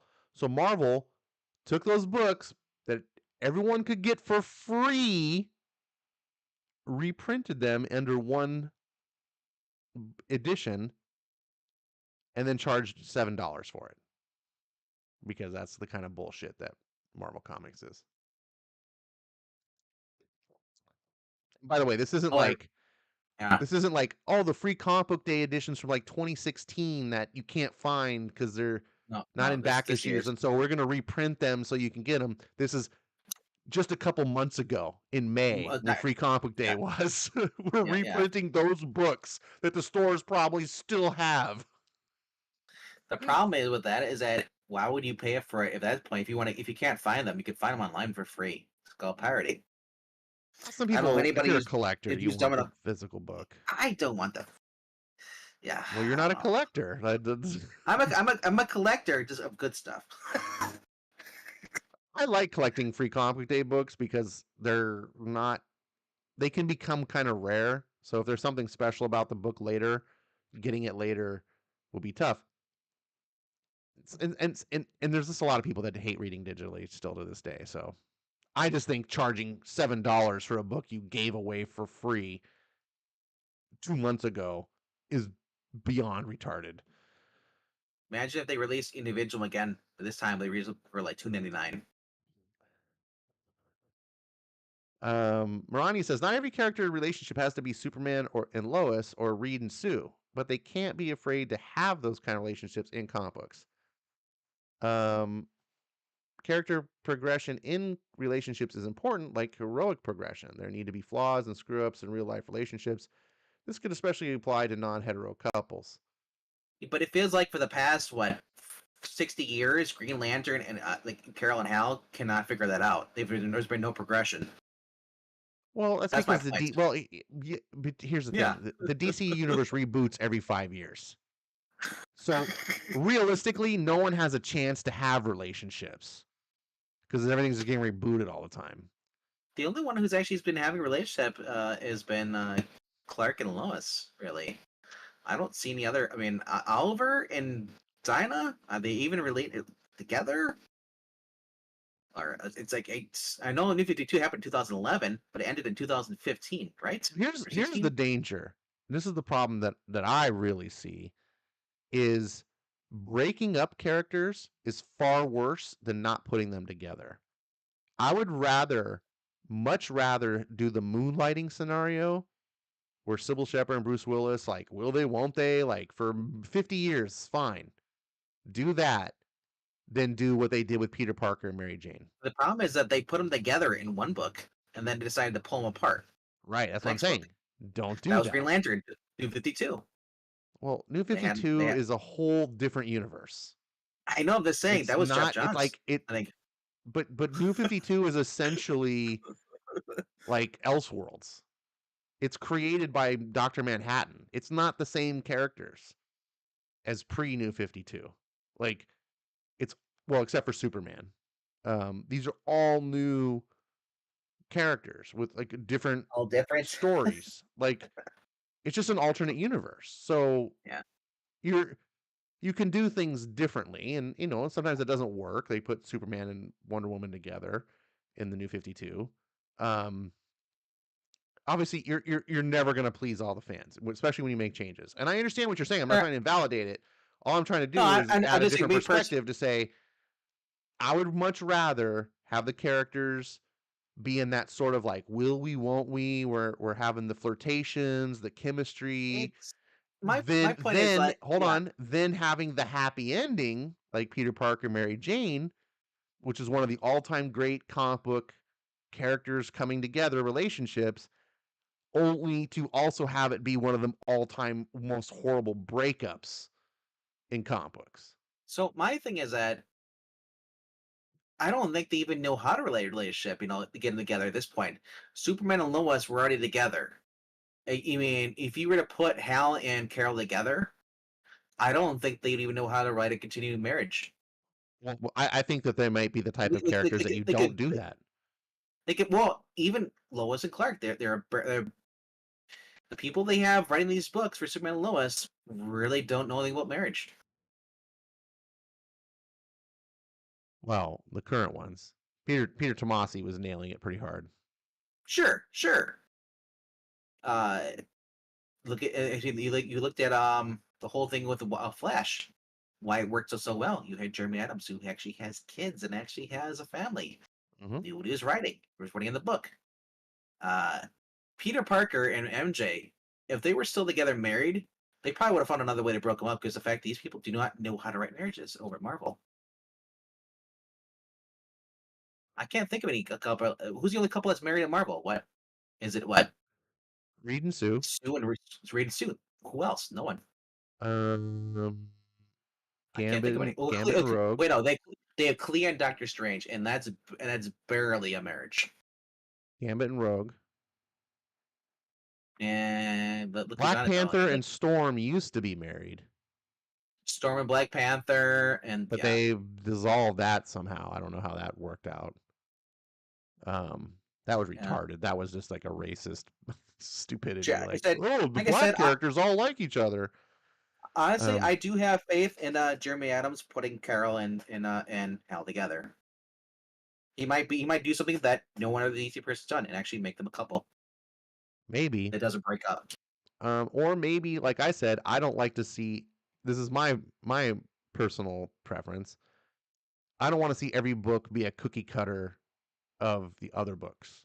Like what worked in Flash, I don't necessarily want to see that carbon copy and paste it over to Green Lantern. I'm not I want Hal. denying that Yeah, someone like you would say this is my preference. What how Flash was, I prefer that. I go absolutely 100%. You have your preference. I want comics to be like 31 flavors. I want to be able to go in and be like, there are 31 different. Well, I don't want them all to be the same. I realize that means that there's going to be some that I don't want, but not every book needs to fit what make was my ideal because clearly the things I like is not the same things that you like, and by having a variety means you get books that fit the things you like. I get books the things that I like. Marania gets the books that she likes. There's more for everyone to choose from. If everything was the same, then people like you would be happy and go, oh, I got 20 books that are like the way I like. And then there you get someone like me that goes, yeah, but I don't like that. And now I don't have any books. you get a book you like, but you complain about the price. I can't buy it. $6. That's There's a pretty much little bit just of comes truth to out. that, but a lot of the books I've been buying have been expensive books because I am is man, I'm a little bit of a hypocrite, I have to say. But I would rather pay for a book that blows me away, even though I'm grumbling mad that that's overpriced, than stick to my guns and say nope, $3.99 for mediocrity. Because what was that book that just came out recently that ended that I was real big into? I can't remember the name. Um, Chroma. Chroma was $7.99, but I was buying that book, and it was the best book in my pull when I was getting it. Yeah. So it's. I agree, man. I will not pay seven. Obviously, I'm not buying any Marvels or DC. Yeah. If it's $7.99, it needs to be a five. Like it needs to be awesome. And we all know that most comics aren't that. So you have no business charging that. When Ultra Mega when Ultra Mega comes out, uh, sequel, that's going to be $7.99 if inflation doesn't take it even higher because it was the original one was $7.99. But I'm going to buy it because Ultra Mega was that good. And also they were like triple size comics, so I could also justify a little bit. I wasn't paying $7.99 for a 20-page book. Yep. I hear you. I mean, I'm paying $3.99 for World's Finest.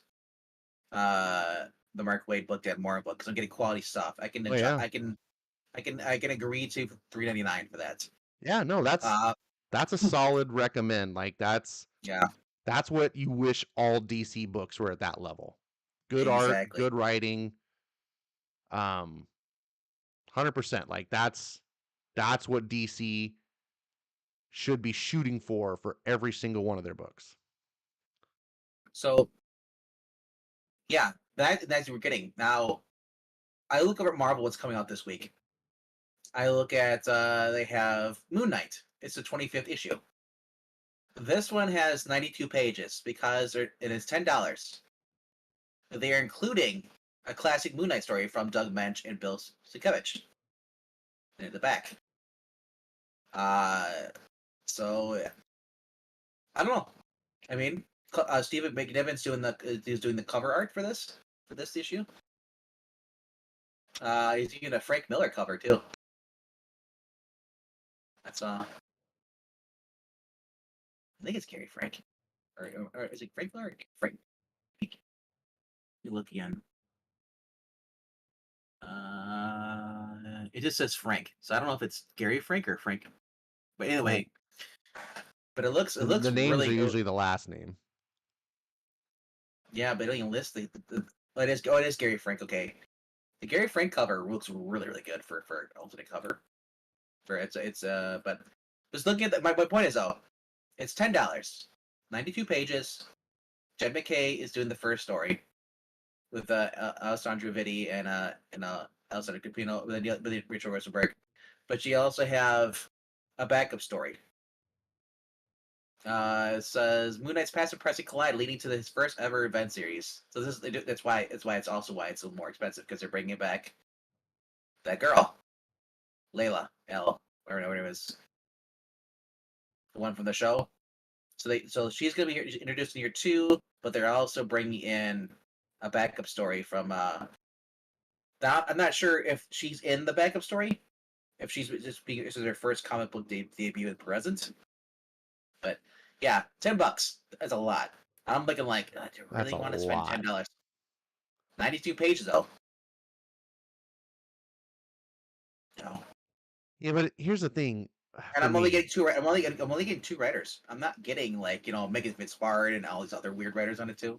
Yeah, that's what I was gonna So say. that Like, here's part of the difference. So Ultra Mega, I think the issues were around 70 pages, so they were pretty thick. They were $7.99, but I was like, I'm getting like 3 comic books worth of content in here, and it's mind bending art and really good writing. Like the combo that you don't get very often, where it's like where the art and writing is both top notch. Usually you get one or the other if you're lucky. Um, and I'm getting 70 pages. So I was like, I'm getting this book. It's against my principles, but so be it. It's a good book. Each issue was Yeah. 100% that writer, that artist, that story, and then there was an issue 2 which continued that story, then an issue 3 which continued that story. What I can't stand is when it's like, here's a one shot for $10 and we're giving you multiple short stories in it. So yes, while the page count is high, I'm getting like a very like Oh. I'm getting a lot of disparity in the quality, right? It's not like I'm getting my favorite writer and artist for 96 pages of total story. Cuz Oh like my god. I'll pay $10 for a trade, right? So Like, this is a here. I want to point out the long way down is a story that Doug Mensch is doing. But you know where that came from? Hulk number 20. Hulk issue number 20. Marvel. So this would be the fifth reprint of that story. uh, It came from the Hulk number 20 from 1980, the magazine, I guess. The Hulk, Marvel's station, Marvel colored, the Hulk. Yeah. So they're actually bringing in. Oh, I love this. They're bringing in yeah, that a long way down. That's I like. So you're actually getting a classic, good classic story, but it makes sense though. The guy who created Moon Knight coming in, doing a story in the 25th anniversary special. So, but it's $9. I'm trying to look at what other books I'm getting this week. My pull list is, and this is I gotta think DC doing that Nightmare, whatever it was, Night Terror event. It's dropped all the DC books from my pull list, at least all the ones I don't really give a shit about, like Green Lantern and then Green Arrow. I don't have to worry about buying those books for a while because they were gone for 2 months. So in my place, I'm able to like look at that's coming out. I'll put my money on Dark Horse, Savage Squad number 6, or Savage Squad 6, by Robert Venditti, at Dark Horse. I can put if I want to, I can put money onto Web of Carnage. That's Ram V back on there again. Like I mean, there's stuff I can actually just start doing. Invest in my money somewhere else. yeah. So So real quick, I, I pulled up that Moon Knight. For whatever reason, I was thinking you were talking about like a one-shot special issue. I didn't realize it's actually 25th issue. it's the Yeah, it's not a 25th one shot. issue. So Yeah. this almost annoys me more because if you're a Moon Knight fan, if you've been collecting the run, you don't. This is what made me stop buying Thor, by the way, on the Donny Cates run. I stopped on issue 25 because they pulled the same bullshit and did this like mega-sized issue, and I was like, no, I'm not doing this. It's 25 is not a milestone, right? When Detective Comics hit issue 1000, it was 9.99. Like, I'll do that for a one and one, like every 1000 months there's going to be a like, okay, that's a milestone. Not this bullshit 25 issues. Oh, here's $10. That's and you're preying on the fans. And then are you getting you're not even is this going to be a 96 page story that's continued off from issue 24? No, it's probably going to be a bunch of nonsense, Well, like an no, the annual. story with the story with her is going to be continued in also in 25 is branching off to Event, which is also written by him. But on 26 though, issue 26, Jonathan Hickman's coming in to write as well. And a part of this is a reprint story. So Yeah. they're fluffing up the book with reprint shit and charging you. Look, it's Yeah, but if bad you look enough at you're doing Marvel Zero, right? Like we made fun of them for that. Like, oh, Marvel Zero, and yeah, here we're reprinting stuff we gave away for blah, blah, blah. But at least you as a reader or comic fan, you can just be like, whatever, skipping that bullshit. uh But if you but buy but the Moon Knight, this is the 25th issue. This isn't yes, but you're 70 page of it is actually the main story by Jed McKay. but my point is you're going to buy this issue, or you're going to feel really pressured to buy this issue because you're not just going to skip the issue. So they're I'm basically not. forcing the Moon Knight buyer, the fans, to pay like 3 times as much. Ronnie is saying disagree. If it gets to 25 issues, holy shit, it's actually still going. That's true, Marania. This But for me though, I'm getting 70 pages of Jed McKay, and then there's a small backup story, which is probably will tie into probably this Wait, how do thing. you know the 70 pages are Jed McKay? Look right there, Dance Macabre, right there, 70 pages, Jed McKay.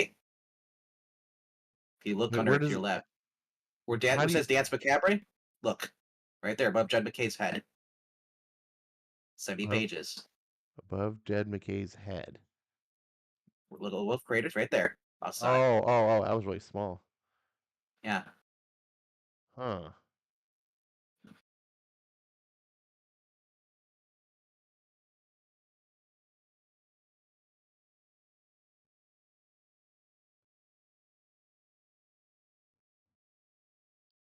Hmm. I'm skeptical. You're buying Moon Knight still, right? Oh yeah, I'm loving it. So I mean, it All doesn't right. bother So me. we'll I'm wait. paying I'll ten wait and bucks. see what you're over. You'll get it and you'll review Zach's it. getting it too, but Yeah, but it is Zach yeah, loves everything. Zach's gonna get it and he's no gonna drool all over it and be like, "It's the best book yeah, but ever." this isn't Ryan North though. This Right. isn't. That's what, So so it's worth imagine, the money. imagine he already, yeah, he loves Ryan North. Imagine how much this But Moon Knight's gonna blow him sure, away. he's so they wanted to bring in the Layla whatever, bring her into the comic books. And they got and then it's gonna this is branch into a mini series, a little mini series they're gonna have with her and Moon Knight, but also tying into the main book. So the little mini events. But like I said, I trust Jed McKay. I really got that betting bad as far as Moon Knight books for him. No, I'm not saying the book is gonna Yeah. be But bad. my thing is I'm that not judging it on like, oh, this is gonna be stupid. What I'm so saying this would be is, cool. what Like I'm saying my thing is, is look at what they're doing. Like the Moon Knight they're make him awesome. basically they're all right. Well, if you want to pay $10 every week for or every month for a It's Moon not Knight book, it's not every month. It's only this issue. you're missing the point. The missing a point is I am not a cheapskate. I'll pay for the book that I like. So if every month it was $9.99, you'd pay for it. That's my point. If it's the only consistently good book that's going out, yes, I'll drop other books and I'll just buy that book. So then you're basically taking my side of what I was saying earlier about you were making fun of me for paying $7.99 for a book. I'm just making fun because you were saying like I don't want to buy these books, because they're too expensive. I spend more money than you and Zach combined. If you do, Yeah, on books that I like. I'm not afraid to pull them. Now, right now, books are three ninety I'm not nine. afraid. Yeah. There are better things I could spend my money on. I don't like buying trash, but I've Well, I'm clearly not. shown that I will One man's buy. trash is another man's treasure. Mm, I can get an argument over that. Um, Look, I'm just saying, there's some people that have no at, problem paying $10 for a McDonald's hamburger. if this was $10, but I I was only go to getting like McDonald's for the $2 burger. now, now listen to me. If this was $10 and they're throwing what's his name on here? Throwing a bad Ryan writer North. on here. Not even Ryan North. You could throw Danny Lore on here if you want to, or Al Ewing. Then I wouldn't buy it. Al Ewing's better than both of those. Al Ewing sucks, man. Al I can't Ewing is stand it. better than Jed McKay. Oh my god, no, he isn't. Yeah, No, yeah. no, thank you. I read Moon Knight when it launched because Zach was talking The about only how it was the best book at Marvel and it was so amazing, and I was like, the only the only I Ewing I got like is Patrick Ewing, and he's retired. so I read so I read it to see what all the fuss was about because I hate judging a book I haven't read. I was skeptical.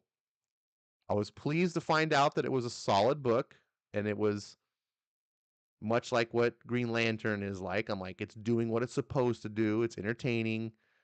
I gave it a recommend. but I was like, no way in hell, this is the best book. It's not. It was not even on the level of Immortal Hulk, which I did not read Immortal Hulk into the point where it got bad. But the early Immortal Hulk that I did read was really good. Al Ewing can write. Um, doesn't mean everything he does is gold. I'm not a huge Al Ewing fan, but I will. He's proven himself that he can. Um, anyways, Yeah, I that's didn't my like him on Immortal Hulk. I wasn't a fan of his Defenders Beyond. What else was he working on? Oh, he did Guardians of the Galaxy. Didn't care for that either. I said everything I tried reading from Al Ewing, I just How did I you can't not get through like it. Immortal Hulk? Mortal Hulk. The first thing I see, oh, we chop him up, he can regrow himself back together like Clayface. No, thank you. So it wasn't the writing, you just disagreed with the content. The content, which is also his writing too, the story. No, that's like saying I don't like Spider-Man in the black uniform, so if you write him with the black costume, I No, before Immortal Hulk, the Hulk, we could never chop off a limb and regrow it back.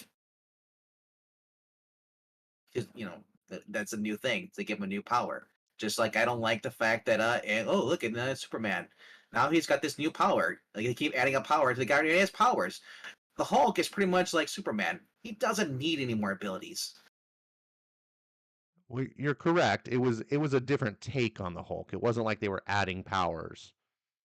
And they were going back to the Hulk's roots of day and night Sure, that type of thing. that So I that was agree that with wasn't you. bad, It but giving him that power where he can basically like the Hulk can be split in little pieces and then reform himself. right. He was No, writing. He basically used the Hulk to write a different story, and I can understand the criticism of being like, "That's not my preference for Hulk." That's fair, but that's different than saying it's badly written or he's not a good writer.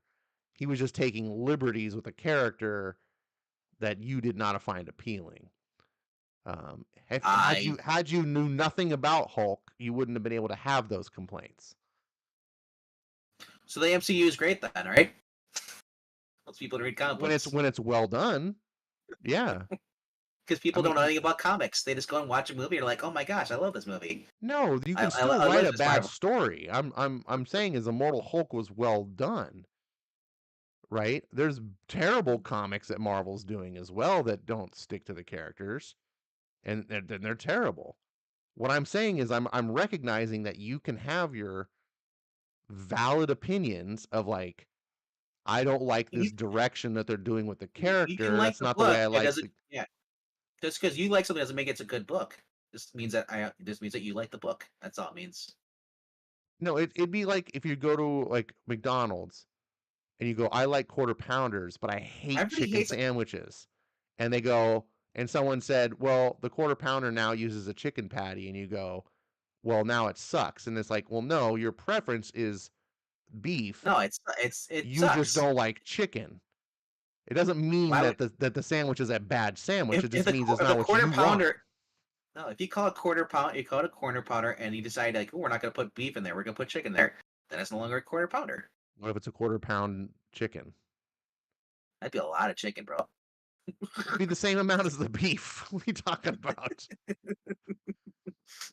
So what I'm trying to say is I'm just separating the two, right? Like I go back to the ice cream analogy. You could say like I hate strawberry ice cream.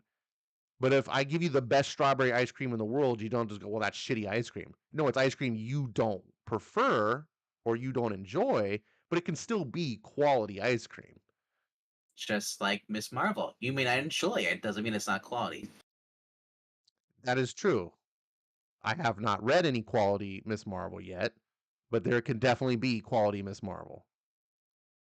And maybe there is, and I haven't read it. I I was would talking be about the happy movie. to entertain the idea. I'm talking about the movie. Where he wants to rip on that at The McDonald's. movie, the movie's not out yet. The trailer does look horrible, No, no, but the original Captain Marvel. It's out, Brie Captain Larson. Marvel. Yeah, It's all right. that was a The bad new one's movie. called The Marvels, but Yeah. I'm just saying we all have different opinions. I personally did And not find it. I don't. He may not be a bad writer to you, but I just can't get into his stuff, and that's why I just avoid his books. sure, and that's fair. I'm not trying to sell you your opinions wrong. I'm only trying to separate the opinions into different categories, like what your preference is versus quality of writing. Like sometimes we can just dislike things that are Like, quality because we don't like, like I hate liver and onions. You can have the master chef make the best plate of liver and onions, and I'm not gonna like it because I don't like liver and onions. Like the it's I can't say, well, your liver and onions sucks. You don't know how to make good, like you Ryan don't know how to says the only cook. part about the roots of you used was the day and night aspect. Everything else, no. You said if Al Ewing wanted to write a body horror story, it should have not been written about the Hulk. Create a new character. I mean, Yeah. you can have that opinion, and I would tend to agree on normally. I do, but that doesn't mean that it was a poorly written book. I read Immortal Hulk, and I was really surprised at how well it was, and it makes sense why that book became the number one selling comic book in comics. And it's the only time the Incredible Hulk, well, it wasn't the Incredible Hulk. It's the only time the Hulk has ever been the number one selling comic in comics. It was under Al Ewing. And it wasn't because of gimmicks or anything else. It was because it was a quality book. That's impressive. Um, I didn't buy the book. I'm not telling people you should like that. I totally understand the preference. I'm not a big Hulk fan anyway. You're totally right to be like, hey, that's not the way I like the Hulk. So be it, 100%. I can't stand. I hate the idea of like corporate exec Spider-Man. Oh, you're a CEO of your own company. I think that's stupid. I want to see like college age Spider-Man. I enjoyed high school Spider-Man, but he grew up, he got married. Okay, cool. You're a college young married guy trying to get on with life. That's my Spider-Man I want to see. I hated what they did otherwise. But my preference does not dictate the quality of the book. That's all I'm saying. Where did you read it was the best selling? And read Because it. everyone I says lived through it. I'm just no as far as no as Immortal Hulk being the best selling Hulk ever. No, Because it everyone was the says only time Hulk. I'm not saying it's the best selling Hulk ever, because obviously in uh, the '90s comics sold way more. I'm saying everybody. it's the only time Hulk was the best selling comic of all comics. Yeah, because the Hulk reason I has bring it never up been the number one comic, because except everybody under Al says that Ewing. Peter. I was just saying everybody says that the definitive run is Peter David. Yeah, but what people like versus what sold the most or what was most popular is different. Peter David never took Hulk to number one. Al Ewing took Hulk to the number one Yeah, spot. like I He said, surpassed Batman. this is the Eric Breen conversation. I don't know that much about the Hulk because I didn't read all the Hulk books, but Peter David is his run is more beloved classically. He probably did sell ultimately more comics because back in those days we so sold more comics. Marnie is asking, for example, if the X Men is well written but is not what the X Men concept has been established for the prior to the new book, is that book good? Is the book well written? If it's well written, then yes. I mean, for example, House of X, Powers of X, astonishingly well written. One of the best like of mainstream comics, Marvel, DC, since I've been back into comic books. Like, fantastic. Is it the X-Men concept that was established that I grew up with and loved from Chris Claremont? No. No, not at all. But it transcended that because Hickman did something so amazing that it was fantastic. Now, ultimately, it fell on its face, and I hated it, and I can't stand what X-Men's doing and stuff, but that's neither here nor there. It's possible to be something different and still be good. Doesn't mean you have to like it. That's all I'm trying to do is separate the two to get you to realize that there are two things, and you can dislike both of them. You can say, I think it's poorly written and I dislike it. Or you can say, I think it's well written, but I still hate it. Like, or vice versa. Like, I'm just trying to say that there's two parts. That's all.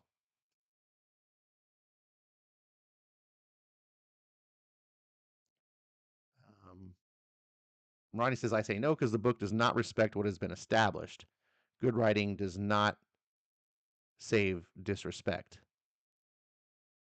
Yeah, the problem though, Melania, is that when, like, for my example, House of X, Powers of X, there's 20 years of X-Men history that had already like ruined and destroyed everything. So it's now impossible to respect. There's no way you could write, because at some point, even if Hickman had come on and been completely true to what Chris Claremont had done, he would have been disrespecting like the Grant Morrison X-Men, right? Like, there's no win at that point. There's no way you can, almost any modern comic book, there's no way you can write it and not do, like, if someone came on and said, I'm going back to the Stan Lee style Spider-Man and I'm resetting the marriage and making it all work, people like Venkman are going to go through the roof and be like, yeah, it's awesome, I love this. This is going to be 25 years, 30 years of Spider-Man that are going to be nullified or negated, or fans that love that era that are going to be like, what the hell is this? No, you're disrespecting what was just done 2 years ago. Um, so I kind of understand what you're saying. Your obligation in comic books, in my opinion, is to be consistent to what the current is. You know, you can't, it's a tough thing to do. I mean, and that's why you can't go off the rails in comic books. I think that's why it's so important that you never get that bad. You never let, like, say, Tom King Batman happen, because it's so incredibly difficult to correct.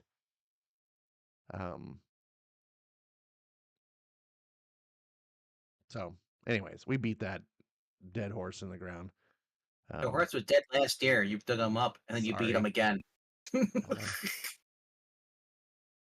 Ethereal Dragon says, Yes, just don't go back to the Stanley era of X-Men. I agree. Don't. I would never want. Well, you know what? we. I would much rather have the Stanley X-Men than what we have now. I'm gonna So, tell you right now, we will be going back this Friday. ooh, Issue what number a 4. segue. That was that, that is golf clap. That's good. I can't hear it. Oh, sorry, my mic isn't picking up the. Oh, that's good. Hold It's on. good noise reduction. There you go. Ah, you got it. Um, yeah. When are you doing that again? Remind the audience when. Oh, Friday night This on Friday Geeky night, Puppet Show.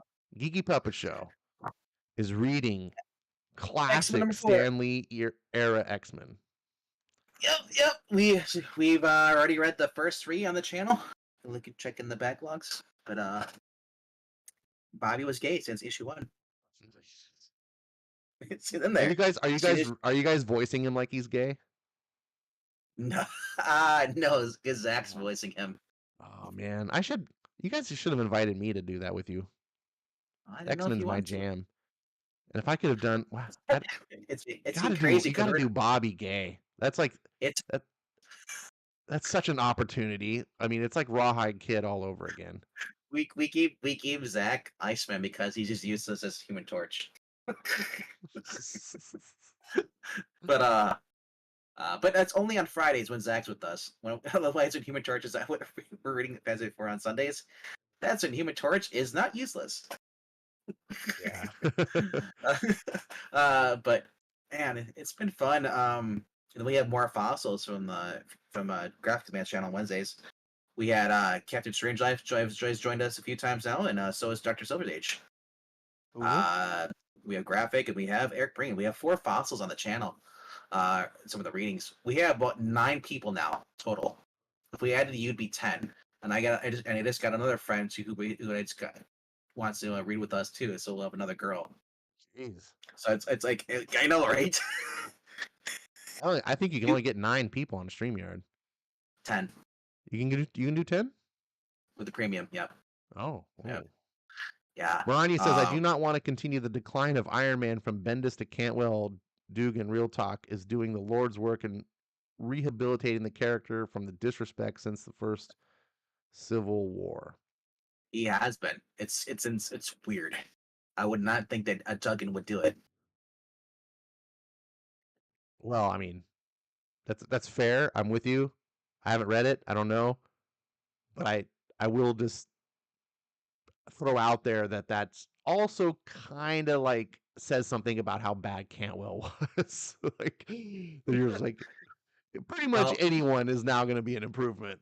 But I'm happy. I'm uh, happy that Iron Man fans are getting at least semi quality, like however good it's quality. based You know. the summarize it up a little bit without much spoiler is that he no longer has control of Stark International. He's a villain from one of the mutants villains, X-Men villains, that Gary Duggan created, is basically now in control of Stark Unlimited and is using the Create Sentinels to hunt down humans and mutants. Hmm. And it's up to Tony himself, basically to try and stop those giant Iron Man Sentinels from being produced and made.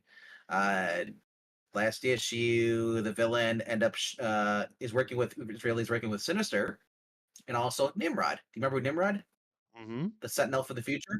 Oh yeah, They're all Nimrod's working. badass. They're all working together, and Rhodey ends up being framed for murder because one of the workers is killed by the main villain, and they make it and because the whole point was that Tony said we're going to destroy it while there's no workers here. He told them all go home, and they all left except for one guy. He came back towards the end, and he's like, "Oh, we found a body in the rubble." After he shot him, killed him. So then Rhodey, who was captured, is now facing murder charges, and they brought in She-Hulk. Now I will say, not, I mean, because I'm a bit of a Yeah, pessimist. Um, I will say I'm a bit skeptical based on the fact that Duggan is getting this praise for his Iron Man story, and scary yet, times. well, and yet, those same people giving him praise are like, I still won't touch his X-Men, even though the story is crossing over with the X-Men, so like that's relative, and they're both the same people doing the book. That it's he is not. What I'm saying is he's not instilled enough confidence to be like, you know what, he's won me over. Like he's such a good writer that I'm going to read his other book that ties in to the book that I'm reading that I love so much. So I don't know if it really I'm a ties little in yet. skeptical. I don't. They haven't really said if it ties in with the X Men. What's going on right now? Yeah, the X Sentinels Men. aspect. What do you think, Nimrod? Yeah, Nimrod is but a but X-Men yeah, villain. I understand that, but they haven't really said what book it ties into. All we know is it's going to tie into the gala event or whatever with MS Frost. Well, They what said I'm they saying released. is Duggan is writing X-Men proper. So Yeah, that's all I'm saying I is don't I'm know. a little skeptical when people are like, "Oh, it's great," like, and I'm like, "Okay, well, I get it," like, because I'm a fan of certain creators or whatever, but I get excited about whatever they do, you know. I have a guy runs one of my shop go to. He likes the current X Men. He's loving it. I told him that they're wasting their talent right now. Marvel, you have access to Star Wars. Where's my Star Wars versus the Marvel universe? Don't give him any more bad ideas. Oh my gosh. And I want. wasting talent is not something Marvel is capable of doing because they have so little talent over there. You got Jed McKay writing one one good book out of how many? He's got 2 books. He's writing one that's people like. You got Gary I like. Duggan writing one good book that people like, another Jared. book that, Uh, okay, Jed McKay is writing 2 books.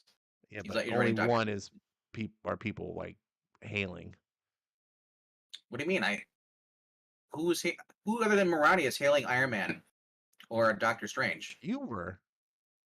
Yeah, so it's me. So I'm hailing both. Well, I have not heard any negatives about Iron Man. Like I'm hearing general No. positive things about I Iron also Man. liked him on Black. I also liked him on Black Cat. That was a good book too. I think even And Iron, Breen was talking good things about Iron Man. no. Um, Uh, what is another book that's out this week? There's a lot of books coming out this week that I've been looking at. Um, so we got. I told you, yeah, we got the new Teen Titans version with Chris Samney doing the cover on the World's Finest Teen Titans. I thought that was interesting. I am not a Teen Titans fan, but I am happy for Teen Titans fans. Hopefully, it's a good It's book. Uncle Laddio's back, bro. More Aqualadio. Wally West, Kid Flash, Dick Grayson, Robin, Donna Troy, Undergirl. Yep, looks awesome. Okay. Here now, real quick, we'll get into the new comics coming out. I just wanted to ask you real quick. When did you read the preview at the end of? Sacrificers? No, I Yeah, skipped it. you For did. people, I don't care. It's, For people. I understand it's a recommender, but it's like I don't care. I flipped through it. I Good, was just great. See, like, this is exactly what I'm talking about. You know, yeah, Rick bird people. Remender is a talent, but because it's not the thing To that be you're fair, into. well, yeah. The only recommender I book I've liked has been Deadly Class. Out of how many Rick Remender books you've read? Trying to think how many were recommenders. I read a lot of books. I don't know what pretension to the writers Probably are. only one. Look, Anyways, I remember he did some Captain America. I thought. I'm not expecting you to buy this. It's free as part of the book. Like it's a sneak Well, no, preview. It's there for you to like give a sure, taste test, a sample. but it doesn't make a difference if it's Rick Remender who it is. I don't like anamorphic things. Really? So when it came to Samurai Doggy, I only gave that a shot because of you. Really? And it's yes, Okay. Samurai Doggy, but I do Teenage Mutant Ninja Teenage Turtles. Teenage Mutant Turtles. I really don't. If I really like the characters, I would actually read the IDW series. I heard those were actually really good, but I never went and read them.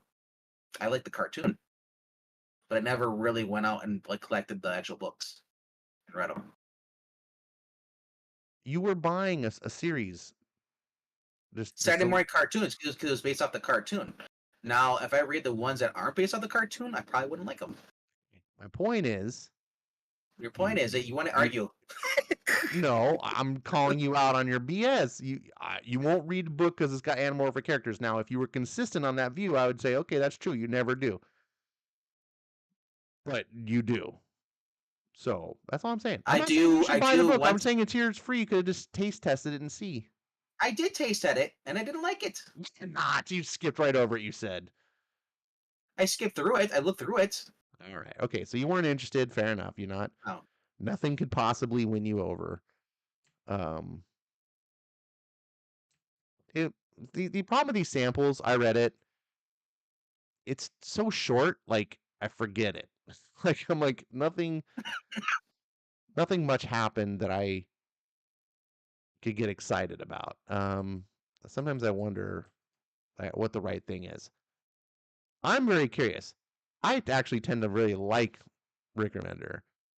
Some of the best comic books I've read recently, my favorite being a book that Skip got me into, to bring Skip back around, was Righteous Thirst for Vengeance.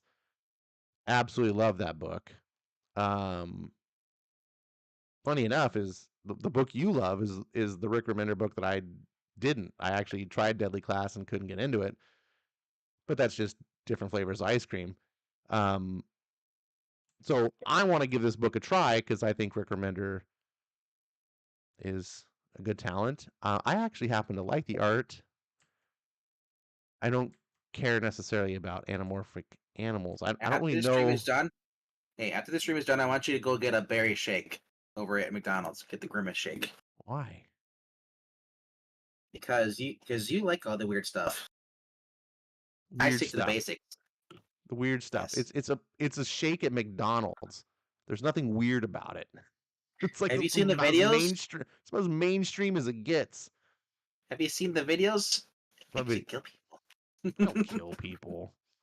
The TikTok videos.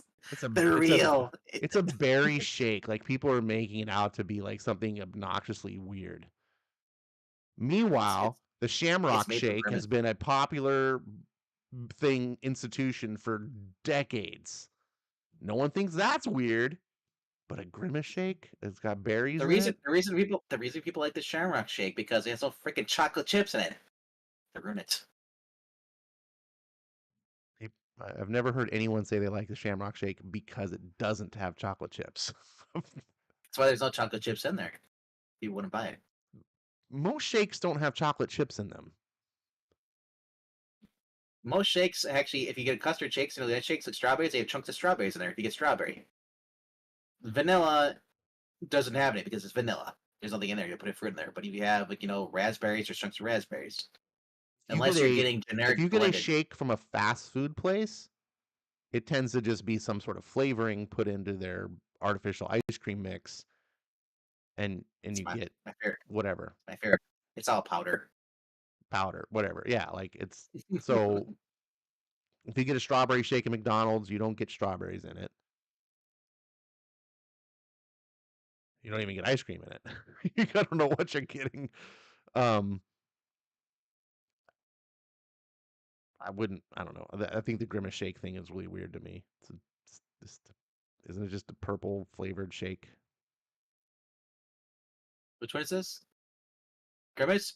I asked him what's in it. He said berry. I'm like, and asking anybody who works at McDonald's what something is, you get a half-ass answer all the time. So, is it blueberry? Raspberry? Is it multiple berries? Strawberry? They don't tell you. Well, it's Is it's it? not a real thing, so it's probably just generic artificial berry flavoring. Well, yeah, but I mean, even with the generic stuff, berry flavor, you can be. I've gotten where I stuff. It's like, oh, it's a blueberry, but obviously food coloring, but it could also be raspberry. If it's purple, it's probably blackberry or boysenberry. Yeah, black. It's But probably it's so, elderberry. no artificial flavor actually tastes like the real thing, So like artificial strawberry does not taste like a real strawberry. Artificial orange doesn't taste like real oranges. Like, you know what I'm talking about? I think that's actually kind of a weird thing, to be honest. It's like we associate, like we all know like what watermelon tastes like the fake watermelon, like watermelon bubble gum or whatever. But you bite into a real watermelon, tastes nothing like it. But we know Hey, both flavors as watermelon. Maranya, if you're a dragon, you could have it. Take a long, long time ago in a galaxy far away. There's a Venom symbiote. That's how you start Star Wars with Marvel Universe.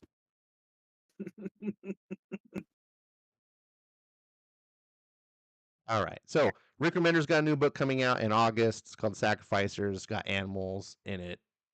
Looks dumb to Vankman. I don't know if I'll check it out, but I like Rick Remender. So we'll move on. um, Yes, a few minutes later. Yeah. you can't you can't do that. Star Wars takes place a long ago unless you have it in the past. You're talking about the Marvel crossover. Stop. Yeah, crossover events. Oh, Well, Ethereal okay. Dragon, Ye of Little Faith. All they need to do So, is bring in Jason Aaron, who oh my loves gosh, to do his 1 billion BC issues. I He already have knows the how to cross concept. Marvel over with the past. I already have the concept. We started off in the very past beginning. There was a symbiote, and then we see, and during the invaders, there was a Jedi in the background. They've been among us the whole time. And then as it goes through, and you find out that oh, that Jedi was Rey. Like I said, you can do all that stuff, man. Like it wouldn't be that hard. That's just the hard part would be like, hey, what's the story going to be then after that? It's like, but I definitely could script out a story of Star Wars in the Marvel universe. I'm, I'm sure you could. Could you? Can you Could you? imagine Tony Stark having a lightsaber? He just builds No, one, it'd be dumb. and, It'd be and the then his dumbest. I give him a Gundam suit. As soon as you cross Star Wars over with anything, it becomes dumb. The Force. Darth Vader. It He's is the so Force. dumb. Against Magneto. Rania is disagreeing with my statement about artificial flavors. I think she didn't understand my point. She says that artificial banana actually tastes better than real banana. That's precisely my point. Artificial flavors and real flavors, they don't taste the same. Like, there's no banana on the planet that tastes like banana flavoring, and vice versa. Like it, and it's with that way with all the flavorings. Um, and those flavorings are iconic. Like we all know what like strawberry flavoring is. Like if you get strawberry syrup or whatever, like it has that iconic flavor. And then you bite into a real strawberry, it's different. But we both know what they're supposed to taste like. Um,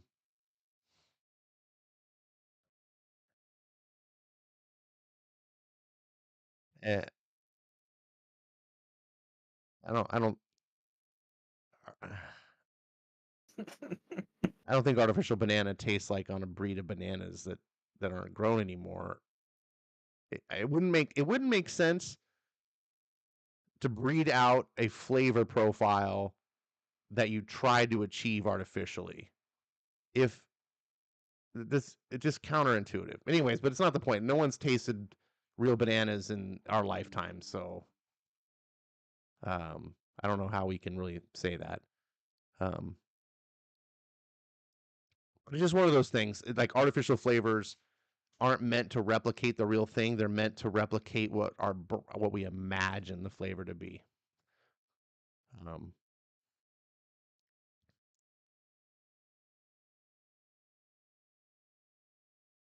I'm not saying that the artificial banana flavor isn't based on banana. Obviously, all the artificial flavors are based on, but none of them achieve it. They all achieve their own iconic flavor. That's completely separate, and every single artificial fruit flavor is that way because I can only presume that if you were actually able to actually replicate the actual flavor, it wouldn't come across that the same in a different format. If that makes sense, I don't know. But oh yeah, we're talking about comics. What are the new What is, comics? what is a comic? That's a good question. All right. Do you want to go or play our game? We go down real quick. Yeah. Oh, you know what? I had an idea to modify this game. That might maybe help with participation since everyone gets resistant. Um, We start handing out punishments. We need Zach for that. He is good at handing out punishments. He is the I'm Führer. trying to imagine what I'm trying to remember exactly what it was. So here it was. What we do is we try to predict. So each one of us has to pick one comic from the row that they would We have read. That they okay. would read. So like basically, if I was pointing a gun at you and said you have to read one of these comics and only one, you basically pick the whatever you want to look at it, the lessest of the two evils, or the best of the best, however you want to look at it. The one choice that is your best option to read, and then we try to predict what the other person picked. Okay.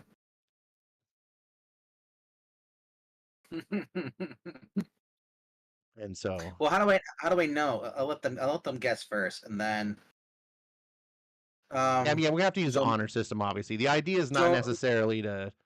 so my question is, Marania playing the game or is she playing the old way and she's choosing her own book? I don't know what Ron used to. Exactly, that's what I mean. She's already jumping the So gun. the game is this. If you're in the audience, you Guess can tell us what book you would read if you want. That's fine. But the yeah, game is the Marania will game is guess. the game is you have to pick what you think the book I would choose for myself and the book that RDV would choose for himself. Pretty much what Marani used to do all the time. Whatever my top five are going to be. She guesses. She used to do all the time by herself. Right. It's kind of like that, Yeah. except these books aren't necessarily always going to be good choices. So, um, Sure, sure. it's gonna, But you know but both we of them. have to legitimately pick the book that we would want to read the most. Yeah, Marani doesn't want to play that game. She wants to play the own game, original game. Okay. She's choosing her own stuff. She used to But complain about the old game, and now she I'll refuses to try the new one. you get him finally used his own thing and you change it. Yeah, yeah, that's basically it. All right, so I'm gonna. Okay, so You have to pick I'm. mine, and I'll pick- you have to oh predict my me, and I gosh. predict you. So we've gone over these. I'm gonna say Moon Knight for you. All right, and I'm going to say Moon Knight for you. Hmm. Okay, so you were right about me, and I was right about you. Exactly. All right, so we're I'm 1-1 not. right now. I will not touch Immortal X-Men. Miles. If there was no Moon Knight, I'd probably go with Miles Morales Spider-Man. Tough.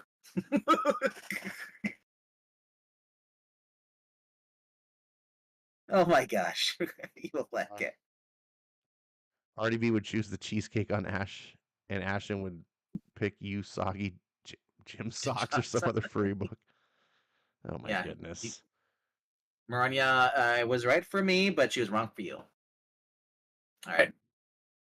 All right. For the next row. All right, the next row. So for people listening in, the next row is Night Terrors #1, Scarlet Witch #6, Superman Lost #5, World's Finest Teen Titans #1, Teenage Mutant Ninja Turtles Annual 2023 #1, and Teenage Mutant Ninja Turtles issue number 141. Wow. All right. So you already know what my choice is going to be because I've already talked about it. So I'm just going to tell you right now. It Don't is tell World me. Teen No, no, no. Titans. You're not supposed to tell me. I'm supposed to I already guess. talked about it. I praised it all night. You're not going to guess it. Well, it doesn't mean that you can praise a Wait, book and still have another book come on top of it, a la Torrent was not your number your one. yours is the hardest one for me to find on this. So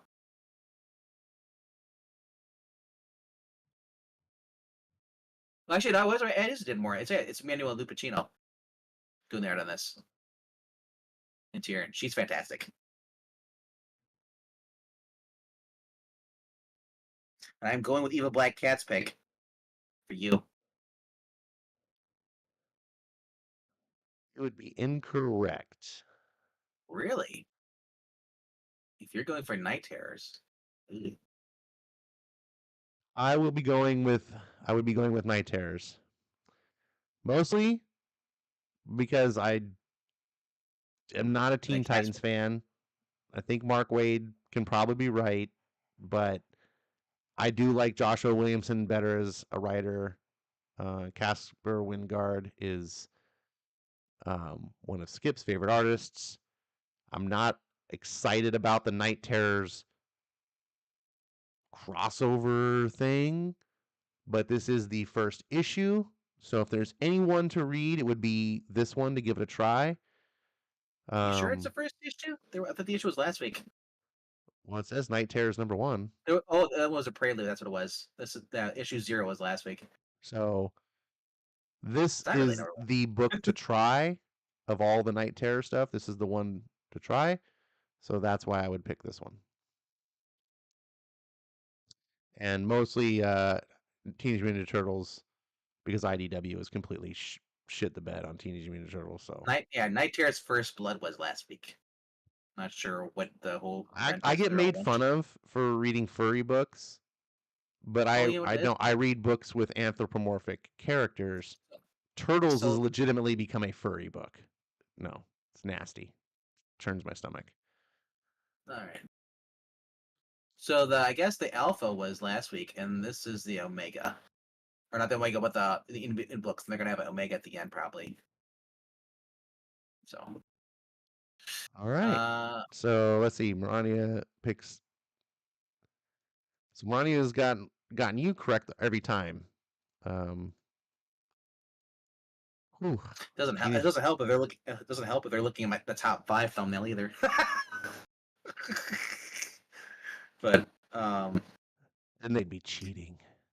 All right, we'll move on right. to row number 3. So, you got I got yours wrong. I chose an yours annual for you. wrong. Mine was kind of easy because you were talking up Teen Titans, so that was. Yeah, there's no way you're not gonna be able. I'd be like, if you guess, it'd be like you're purposely missing on purpose.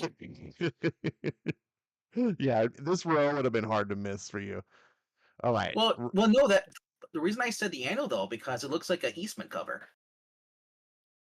Um, the cover's not terrible, Well, but I didn't look it up it's close, but yeah. If you, once you look it up close, it's not as it's a dark and exciting. menacing Turtles cover though. It does have the dark look, um, and it's a fair guess. Like I don't, it's not a it's not a laughable guess. Um, it's just that IDW, and you wouldn't have known this unless I told you, but like IDW has completely crapped the bed for me for Turtles to the Mm, point where I pretty much won't touch it. The only reason I'm getting the current the Usagi Ojimbo one is because it's Stan Sakai, and I trust no. Stan Sakai. Like I'm, yeah. And if I had to pick any of them, I would pick the out this annual. The the other one, the main issue, is the Sophie Turner. She's the one that turned the turtles into furries. Um, Sophie Campbell, Sophie not Campbell. Sophie Turner. Sorry. Yeah, she's transvest. Sorry, you don't call them transvestites anymore. I call them trans people. Um, yeah, she's turned this into a total. It's just yeah, it's ugh. Um, it's all right. So row number 3, we have All right. Unstoppable Doom Patrol number 4. We have Star Wars Bounty Hunters number 36. We have Rogue and Gambit number 5. We have Night Terrors Green Lantern number 1. Then we have Night Terrors Robin number 1. And then we have Tom King's Danger Street number 7. With Doc Ock. Oh boy. I know. Yours are the harder Yeesh. ones to choose, as like because you really don't read a lot of stuff. Well, yeah, because a lot of it's not good in my opinion. I'll be shocked for the next row if you're not getting Red Goblin. How dare you? This is hard for me to pick for you. I think I have a solid bet. Let me see who some of these creators are, because that might. I think no, Jeremy Adams is on the Green Lantern. I'll give you that hint. So I don't know who the hell doing Doom Patrol. Um, the Green Lantern one is Jeremy Adams is doing the Green Lantern one. So, um, and then the Robin one is And I don't like having this gun up to my head this long. Kenny Porter. And then yeah, Danger Street's Tom Tom King. King, And then who's doing the Gambit and Rogue? Stephanie Phillips. Oh, this is good. This is gonna be a hard one for me to pick for you. I think I have two choices. It's like a coin flip. One of See which one these I get is like right. the other. One of these don't belong. All right, I got my pick. Do you have a pick for me? I will in a second. The chat saying that Evil Like Cat says that you and I are both picking Green Lantern. Marania says that she says I'm picking Rogue and Gambit, and then it says you're picking Green Lantern, Night Terrors, and she says she wants Night Terrors, Green Lantern as well. She chose for herself. All right. So for you, oh my gosh, that's a coin flip too, because at one point, Breen's been saying he likes Danger Street, so you might go that way. But again, I like Jeremy Adams, so you might go that way. You're like, you know what? That's Jeremy Adams can't be that bad. I'll check out his Night Terrors. I do like this cover. It's the Manhunter, isn't it? It's It looks the creeper. I'm assuming. It it says the looks like the creeper. Martian Man. Doesn't look the Mandroids or Yeah, it Manhunters? Green does. Lantern. Oh, it is Creeper. Lady Cop. Yeah, That's creeper. Yeah. yeah. So, like I said, the other one looks like the Mandroid or something. I don't know, or not a Mandroid, but the Manhunters. So, so you and I are in the same boat then. We got like a Yeah. 50-50. Who So we? I'm gonna choose. Man, this is gonna be hard for you. I am choosing Night Terrors, Green Lantern. And for you, I'm picking Rogue and Gambit number 5. All right, let you reveal yours. Who are You, you? you are What do you you? are correct. I would pick Night Terrors Green Lantern number 1. And you are correct too. Ah, nice. Yeah, mostly. I mean, I avoid. There was a good logic process you had with the Danger Street with Breen hyping it up. But Can I add? I know that Tom King always drops the ball, and this is Yeah, I later in know. the series at number 7, so I'm less True. interested. And Jeremy Adams has been impressing me on his Green Lantern run so far. Like, and Yeah, I know normally they're all one I shots. hate the one shots, but Like, we're only talking about like a book to read. I and would read this. If you were like pick one of these 6 you have to read, I'm like, so I'll read it. See what it's so the like. difference between this time and Future State, there's better writers. I'd say this, Yeah, there's some good I'm surprisingly decent options so far. yeah.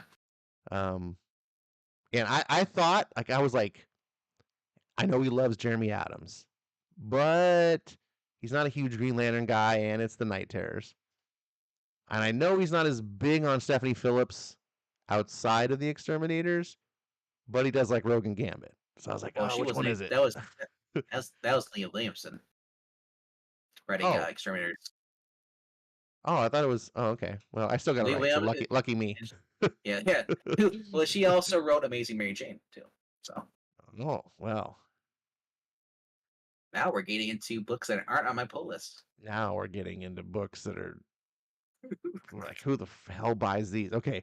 We got Night Terrors Shazam number 1, Red Very honorable. Goblin number 6, Night Terrors The Flash number 1, Night Terrors Zatanna number 1, Spirit World number 3, and Loki number 2.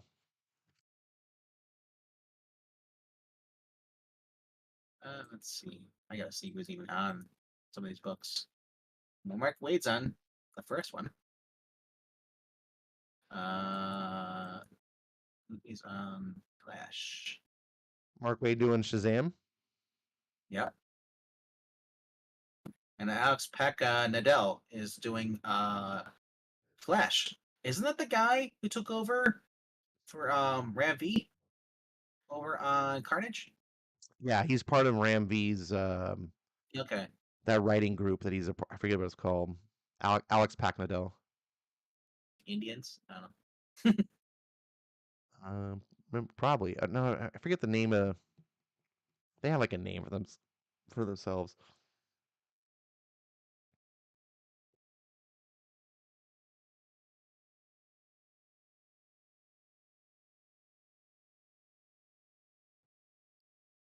All right. So I am going to.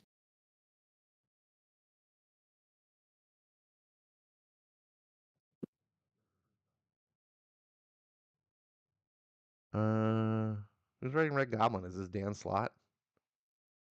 Probably. Oh, Oh no, it's also Alex Packnadell. yeah. I was looking. I was like, okay, what No, that's ones? right. Alex Packnadell was the one that took over from Ram V's Carnage book. Carnage. Oh, yeah, that's Yeah. what you were saying. Okay, now I'm seeing I wasn't making the And connection. there's also Web of Carnage coming out this week that has Ram V on it.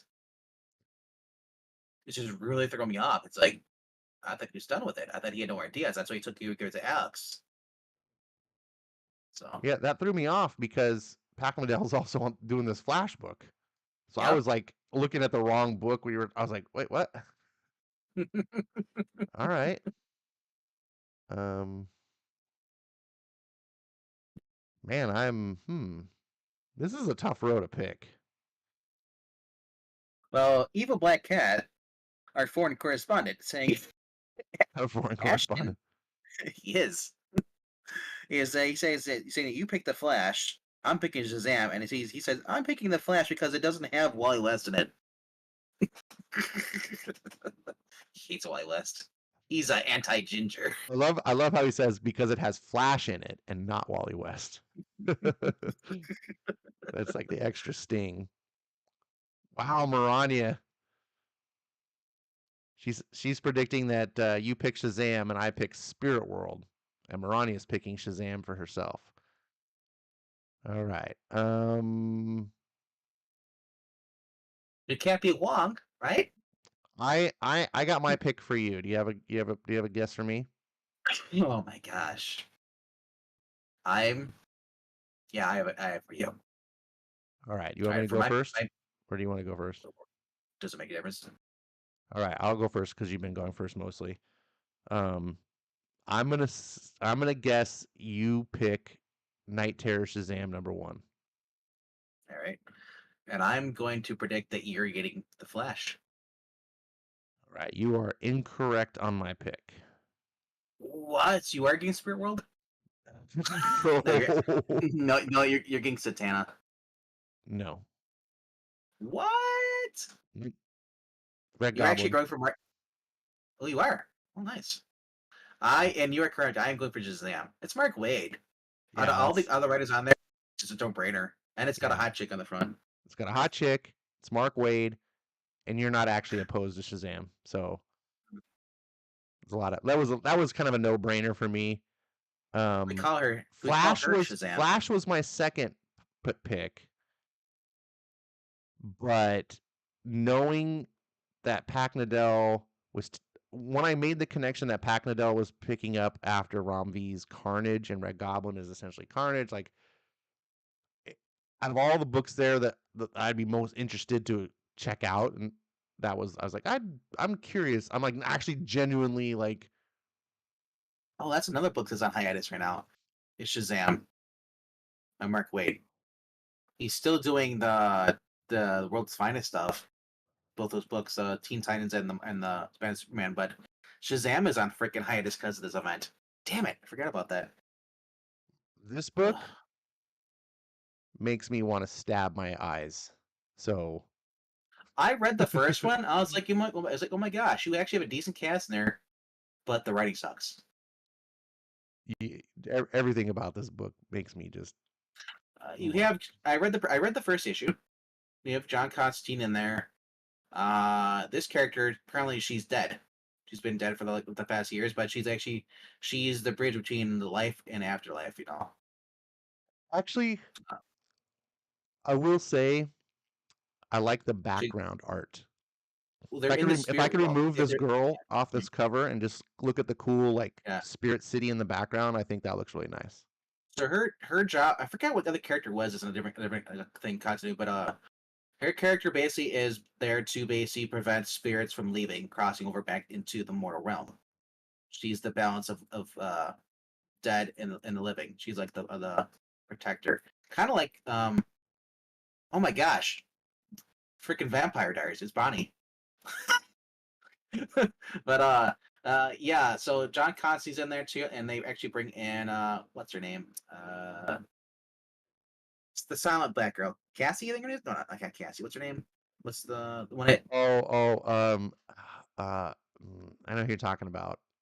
Dang, Cassandra, Sandra right? Kane. Yeah. Sandra, yeah, yeah, yeah. All right. Good guesses. I have a feeling like as episodes go on, we'll get to like know our picks better and better. This Oh one my should be god. an interesting. This one's If you got watch some my channel, interesting I guess comics. I was gonna say for me, it's real easy. If you watch my channel top five, see what books I'm normally reading, you kind of get an idea. Yeah, So I think it's kind of luck of the draw too, like what books come up next to other books, true. you know? Um, I'm looking at this, and there's about two books definitely. And you could say I'd probably be getting. Yeah, there's m- more than one book I'd be interested in reading on this one. Um, so we're gonna cover these. It's Batman Incorporated number 10, Fallen Friend: The Death of Miss Marvel number 1, Definitely Something on my Epic list. number 3, Wildcats number 9, Hey, Web of Carnage number 1, and X-Men: Days of Future Past Doomsday number 1. hey, look, love is a battlefield. We are strong. Heartache to heartache, we stand. Uh, Wildcats. All right. I have my pick for you. But let's see what the chat says. That's funny you have a pick for me because I don't even have a pick for me yet. Um, I definitely know what book if you do get something off of here. Um, row 5. V picks Web of Carnage. Ash picks Web of Carnage. I pick X Men Days of Future Past. It's the least offensive book to me in a row where I dislike pretty much everything. wow, Oh, ooh, even like Ken says you're picking X Men. wow. Says he's got something epic for me. I am going to choose book for Uh, you. all right, I got my I'm, guess. uh, I got my guess for you. I think it's going to be something epic.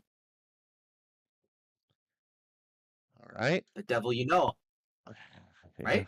that's a good guess, but it's an incorrect guess. What? Yep. And All right. again, if this is a case where you probably would have been right had it not been matched up with something else. Okay. My guess for you is something epic. Wrong. It's the case where it's up against something else. Don't even what? Days of Future Past for me, bro. That's my pick too. How is it you're more interested in that than something epic though? uh, it's a new X-Men book. It's a throwback book, and it's Guggenheim. Yeah, it's because it's Guggen. X-Men Days of Future Past is one of my all-time X-Men favorite X-Men stories. Which, by the way, Venkman, I recommend before you pick this up that you go read that story. It's issues. I think it's issues 141 and 142, if I remember But correctly. yeah, it's It's supposed to only be like two. in. It's only 2 issues. Really, really good story in only two I issues. remember they tried tackling this in the cartoons, the '90s cartoon a little bit, Yeah, where they've Storm yeah and Rogue, or they've that's sorry, that's Storm and Wolverine were basically lovers. no, Yeah, not well in really. the cartoon. I don't know. In the comic book, that's not how it happens. Okay. In the Um, cartoon, the cartoon actually revealed the reason this happened is because of Gambit. yeah. 'Cause Do not rely basically, on the cartoon to accurately portray the story. This will it's be okay. this will be almost certainly following the comic book. So No, no, I would recommend it's only 2 issues. You can blow through them real quick.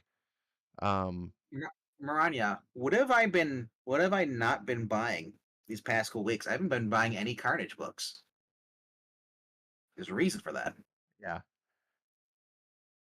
The only reason I picked the Carnage book from before isn't because I'm into Carnage. It was because of the choices I had around it. Um, and like I said, Yeah. and to be fair to you guys, I'm trying to explain why my choices were what they were, so that they hopefully make some level of sense. I'm not into Red Goblin. It was just more that I found out Alex Packnadell did it, and he's one that picked up Carnage after Rom V. And so I was like, well, if I have to read any of these 6 books, Yeah. I'm I curious. hear Like you. this one, I'm curious to see what he's doing, not because I really want the book. Now the next row, something epic is actually epic. It's really good.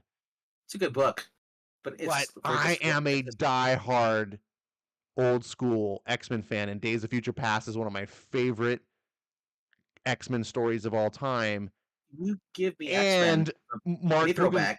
and Mark Yeah. Guggenheim, who just did Torrent, the book we covered today, that really Yeah. impressed me, is doing this book. So as much as Yeah. epic normally would probably win. Yep. Yep. And it still may even be better. I don't know. I just have to try this book out. I just have to see if it what it Yeah. does. That's all. Yeah. If that wasn't there, if it wasn't X-Men and it wasn't the throwback book and it wasn't Guggenheim on there, like it hit the trifecta. I would be going something epic. I would not be going for Carnage. As Evil Black Kid said, I quit Carnage after Ram V left. I could not stand the other writer. Now Ram V is on this book, but I'm so far out of the loop now. They just had a whole event series again. I was already reading Carnage because it took place after Absolute Carnage. And Ram V took up the book. That's the reason I was reading Carnage was Ram V. Christos Gage is on here, so is Ram V. Now I may still check it out, but I have no idea what's going on before this. It's one of the things where I'm jumping in blindly. So I do love Crystal Yeah, Cage and though. I am not a big symbiote fan, to be honest. I love Venom as a villain to Spider-Man, but I got really symbioted out. Um, It looks like Moreland's on there too. I hate that character. Unlike Venkman, who is a big fan of the Venom Lethal Protector, I didn't even like the original Lethal Protector back in the 90s. So that's why I don't get excited about the current one. Not saying that's bad. I just Mm, didn't like the direction that they went with Venom. It wasn't my taste. yeah. So I just was like, okay. I mean, I have the original Lethal Protector. It was fine. It just like it wasn't a bad book. It just wasn't what I wanted with Venom. I didn't like seeing making him an anti-hero. And I carried that all through the decades until Donny Cates converted me. And the story that he did in his Venom book, where he made Eddie Brock a father and told this really heartfelt story of a boy connecting to his father and everything, like really won me over. Like he transcended Venom and made it into something new and something different that I could then enjoy. And that's the only reason. It not really because of symbiote. It just Donny Cates did something special, in my opinion. But I have otherwise very little ties to symbiotes. Just as an explanation. Man, if there's anybody but Matthew Rosenberg writing Wildcats, I actually might pick up the book. Right? I want Yeah. to love Wildcats. Like I waited years for this book to come out. I and then it finally did, and I wanted to You stab got myself in the you face. have Caitlin Fairchild and Zealot in this book, a grifter. I would have loved to read this, but it's Matthew Rosenberg who sucks as a writer when it comes to DC This stuff. book was so bad. I'm like, wow. And it's funny too because when Wildcats originally came out during the Image launch, people Yeah. made fun of like, oh, these guys they don't know how to write and blah blah blah blah blah. The original Wildcats is so much better than this garbage. And Matthew Rosenberg is a professional writer, whereas like Jim Lee's not a real writer. People want to say Jim Lee wrote circles around what Rosenberg's doing here. This is an embarrassment. I can't believe Jim Lee, as a president of DC, is letting this clown do this to his franchise that he created. Anyways, I mean, I like Wildcats. I want it to be good. It sucks. Um, all right, next row. Dark Tide, number 7. Groot, number 3. Fish Flies, number 1. Multiversity, Harley Screws Up the DCU, number 5. Warlock, Rebirth, number 4. And finally, Planet of the Apes, number 4. Now, for those that don't know, Fish Flies is the new Jeff Lemire series. Um, Man, trying to figure. And Josh Williamson has Dark Ride. Groot is being done by Dan Abnett. Hmm. Wow, did not realize he was doing his own another series of Marvel. Is that original Captain Marvel? Look at this cover. Yeah, it looks like it. It has Marvel. Yeah, Marvel. Yonder's in here too. Oh, look at this awesome cover. Who is Yonder? It looks like a girl though. Yondu. Oh, Yonder. That's I don't know. His daughter? Must be his daughter. Must be. Is this how many are in this series? Holy crap! Oh, look, there's other Groot characters, Gleef and Tweeg. So this is before he was Guardian Galaxy, before Grootfall. Young Groot lived a life of tranquility. This is Groot's story from when he was a kid. Oh. Oh, so Wow. maybe this is Yondu's mother. Maybe. I've been sleeping on this. I did not Oh. realize it was even Dan Abnett. Wow, it came out in May. The second, wow, did not even notice, man. The fourth one comes out in August. I think it's gonna be a 4 issue miniseries. Wow, that's actually really cool. Yeah. Did not even know. Wow, did not even. I have to go on. These are really cool covers too. I know. Wow, how did I not see this, man? I know. It's because it's Marvel. We're It's like just we're inundated with crap that it's like stuff gets lost in the shuffle. Um, who's doing the Warlock rebirth? that is Ron Lim and Ron's. What's the name of Ron's males? Both Ron's. Ron Mars and Ron Lim. Yeah. So basically, this is the team. This Team is the Ron. team that did back after the sequels to Infinity Gauntlet, the Infinity Crusade, and Infinity War. Infinity Watch.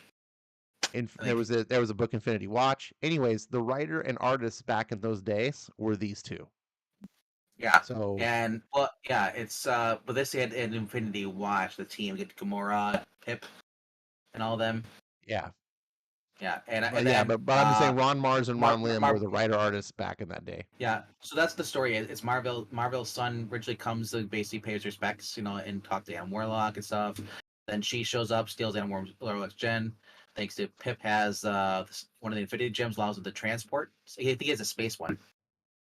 So they go after her to get the gem back. She's supposed to have the new improved 2.0. Last issue had Doctor Strange in it. Basically going into Warlock and Adam and basically saying like, get off your freaking ass, go get that gem. You quit feeling sorry for yourself because you get bested. But yeah, Adam and Eve Warlock. All And right. at the end, they get married. Arnie says, "Wow, is Christos Gage now helping out Ron V? Is Slott not writing books anymore?" No, Christos Gage is the co-writer of Dan Slott's book still. Um, Man, how did he get stuck with that gig? That's horrible. You gotta like try to fix his work. no, I guess Slott has trouble meeting deadlines, from what I understand. Evil Black Yeah. Cat predicts Warlock for both of us.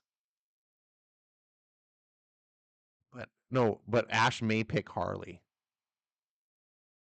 Marania says that for this row 6, she says you're picking Groot. All right, I'm picking Groot, and then you're picking Warlock Rebirth.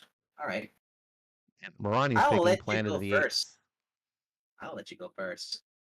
Um, I It's hard now because you're like, boy, they have the books in there now. the Abnett book's in there. Um, you're a Jeff Lemire fan like I am, I but am, but I don't think you like his art, so I think you'll pass on Fish Flies. Um, if it Fish had better, Flies makes me want to vomit. The title if alone. if it had good art, I think you would probably try this. I was looking at it. It's like, yeah, Um, that's weird. it is It's like weird. Sweet Tooth. I don't care for that either. That's also Jeff Lemire art. Yeah. so So so I don't think it's going to be that. I think. Well, you are a Harley fan, though. Let's see who's doing Harley. uh Frank Frank Thierry's on there. Thierry. I thought it was gonna be I thought it was gonna be G. Willow Wilson. Amanda Uh, Connor and Jimmy Palmiotti are doing the cover. yeah, who cares about covers? Okay, all right. I think you're a Harley fan, but you're not that huge of a Harley fan. I'm gonna. This is a tough one. I'm gonna They got pick. Planet of the Apes out too. Baby monkeys. Yeah, I don't think you're that big of a Planet of the Apes fan. I'm gonna pick Groot because I know you like Dan Abnett, and I think that this story intrigues you. So I'm gonna guess Groot for you. And I'm gonna say for you, I'm gonna say that you're getting fish flies. Okay. Unfortunately, you get another goose egg. Same with you, bro. Oh no! What would you pick? I'm picking Warlock Rebirth. Wow, over Groot? I haven't read the story, so I have to go back and grab the other two. But I mean, Well, oh, are I've been you buying Warlock? yeah, I've been buying it. Ah, okay. I didn't know that. That makes sense then. Someone doesn't watch the channel. I could say the same of you that knows that I would, that have Dark Ride on my pull list. So, yeah, but I um, figured because it's just Jeff Amir, it's a first issue, you might want to give it a try, I would, but not for yeah, I it's $6 would, though. but not. Is it six? That's $6. No, I just saw it was $6. I do like Jeff Lemire. I hate his art. As the same. I was basically speaking out loud for myself when I was talking about that. That's why I never picked up Sweet Tooth, Fish Flies. I I wouldn't be opposed to reading this, but there are other books I would prefer to read more. I would, Yeah, or just be interested. Like you never know until you read all the books which one's actually the best. But if I had to pick just one, um, and Josh Williamson's actually a better writer of his independent books than he is at DC. So if people don't like his DC stuff, um, his indie books are even better, in my opinion. Um, so yeah, I'm surprised. I know Undead Quinn likes Dark Ride. He's been buying that a lot. Ooh, It's not ooh. my favorite.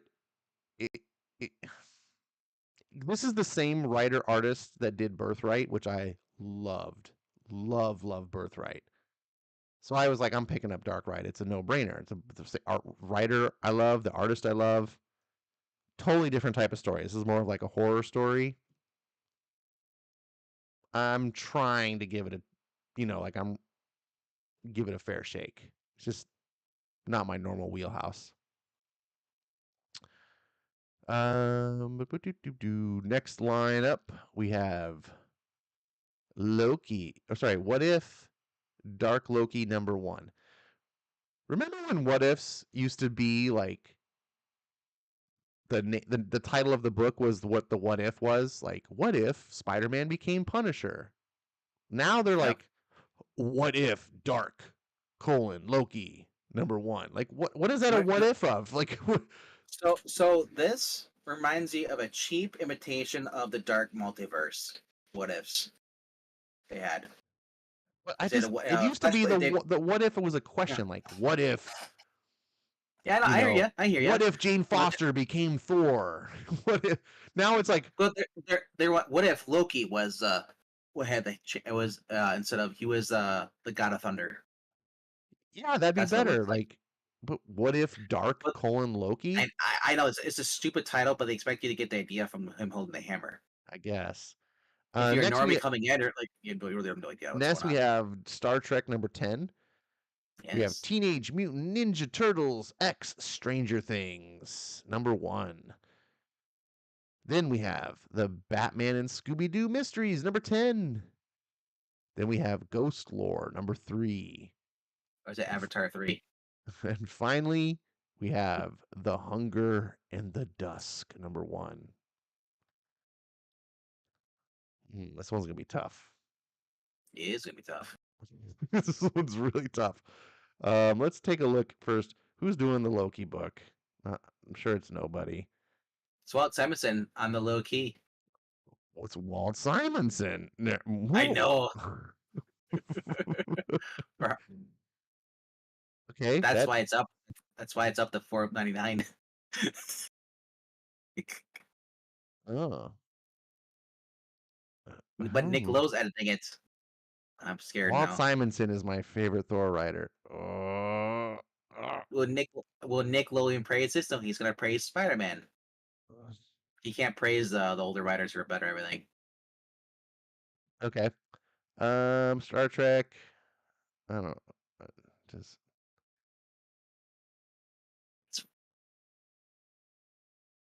Yay!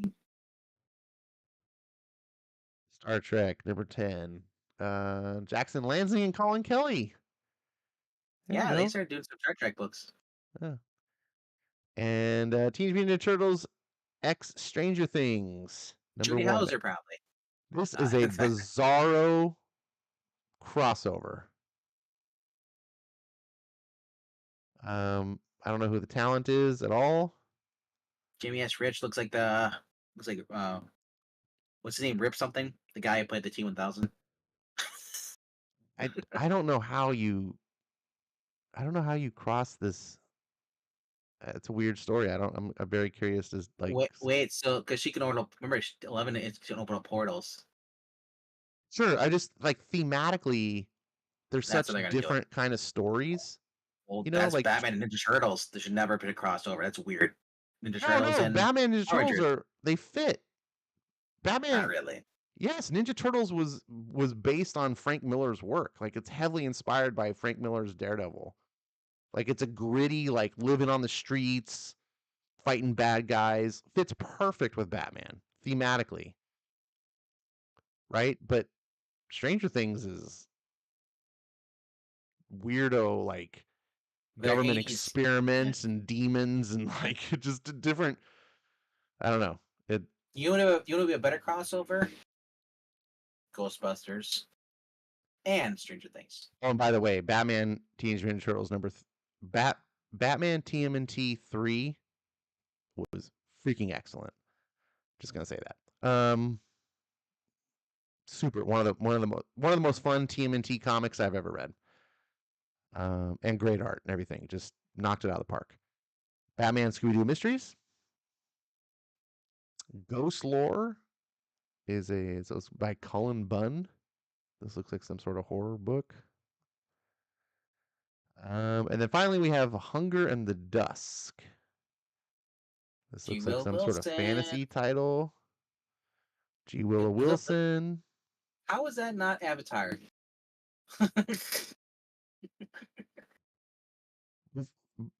Fun fact: before Avatar, um, Or there were elves? lots of fantasies with people with pointed ears. Just say Lord of the It- Rings for one. It's Dennis Hopper as an elf. Um, so yeah, here we go. That is the choices. I have no idea what to Let's pick see. for you. All right. Well, you do like mashup books, so there's a possibility of a. Hmm, I also like Lansing and Kelly too. you do. Hmm, you This also makes like throwback fun. writers. I know. This is a tough one, man. All right. So we have a Black Caster says we're both picking Batman Scooby Doo. But are we? Marania seems to have fallen away. She could still be typing. She types up longer stuff. Evil Black Cat says, "What if Marvel made good books again?" It is strange though. They have some monsters coming in and doing like this is a what if? What if Loki was the god of thunder? And you have Searcher on there, and it looks like the Serpent Demon. All right, Marania's guess is that you pick Batman Scooby Doo, and that I am picking the What If Loki because of Simonson, and Marania is picking Batman Scooby Doo. I have my guess for you. Do you have your guess for me? Yeah, I have it for you. All right. You want to go first? You want me to go first? Yeah, I'll go first. All right. I'm going for that third golden goose egg. I'm going with Dark Loki. What if? You are correct. And it's Simonson. Get it right. Hankelstein. You are correct. All right, and my guess for you is also What If Loki. And you like goose eggs. Oh, All right. My pick. People in the chat, you are right. Batman Scooby Doo Mysteries. I am shocked. Yes, you chose wrong. I did choose wrong. I wouldn't be opposed to Batman Scooby Doo Mysteries. Like, I probably feel it's probably a fun read. I gotta say though, it was a good try though. All right, let's not abuse the. I just I, figured you like Thor, like you like, and it does have a classic '80s, '90s writer who's but notable for Thor. Like it just seemed like there is one thing that made me choose the other one. Can you figure out what it is? um, is there something?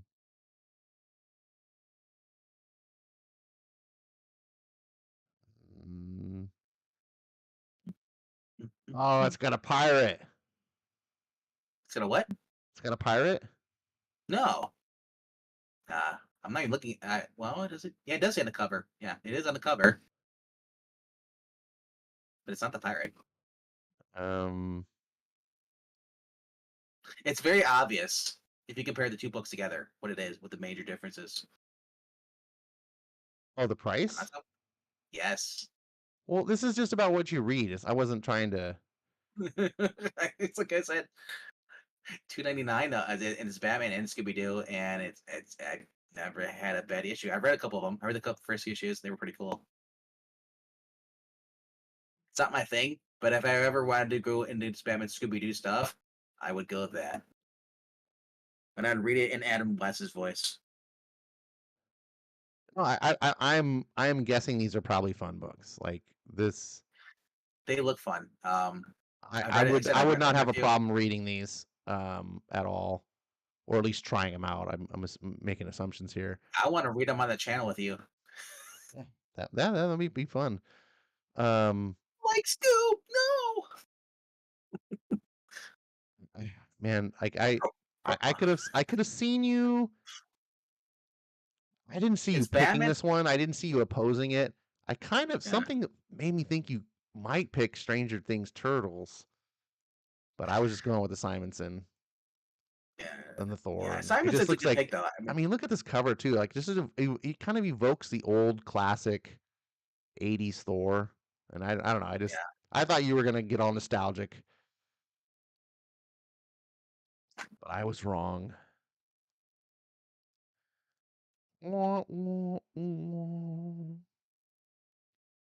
Monty says Batman and Scooby Doo has the Batman animated series flavor, which is V's main jam when it comes to the Batman theme books. Yeah. Does it have that flavor? I haven't actually read it. I was imagining it had more of the flavor of like Batman 66. It's more it is I guess you could say Batman 66, more like the Scooby Doo's when Adam West would join. Yeah, that's how I was imagining it. Yeah. It's not the Kevin Conroy one, Batman. No. They just draw it that way with the dark. All right. Shall we Oh. continue? Yes, this is Or getting we should call it. It gets to a point where they get too deep in here and it's just kind of pointless. if we go a little faster, we can get through them. Well, I don't want to go through all of them. I just wanted to get through like the books that are people at least heard of. All right. Books So they're not on my pull list. None of these. none of these are mine either. None of these Uh, in the second one. really? Wait, You're not Animal getting. Castle's in yours. Uh, dude, Animal Castle is the best comic right now. This comic is outstanding. So, um, and no, it's got a cat on it too. Look, see, even Evil Black Cat can't say the main character is a cat. Now, see, Evil Black Cat will be proud of me. people aren't mad about that, but they're mad about a cat holding a duck on Instagram. Oh, it's cruel. That duck's scared. The cat's hugging the duck, and the duck's trying to get away. Well, they're not mad about this because no one reads comics, so they don't know this even exists. I'm gonna put it on Twitter so they know, like, yes, animal cruelty. um, yeah, I am through. This is a 5-star comic. Like this is what I save my 5 stars for. I love Animal Castle to death. Um, and what else? I don't know what Antarctica is. It's number 1 though. No, Um, Simon Burks and Will Roberts. Mm, okay. It's got a guy on a cover doing something. if you scroll down 2 more rows, yeah, 2 more. Oh, you'll there's Astrobots.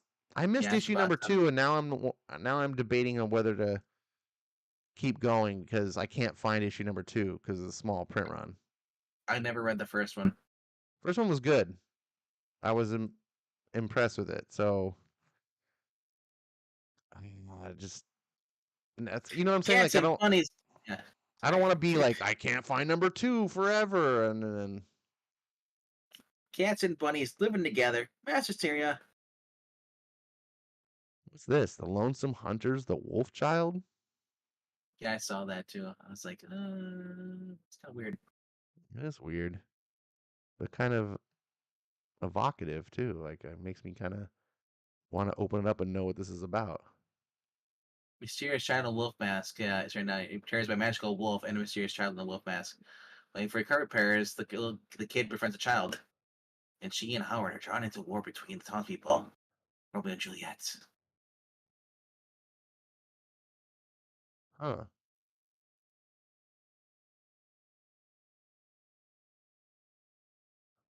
As a follow up to this first series. Okay, did not know that. But I was really more looking at the Rocketeer and Lord of the Jungle coming out this week.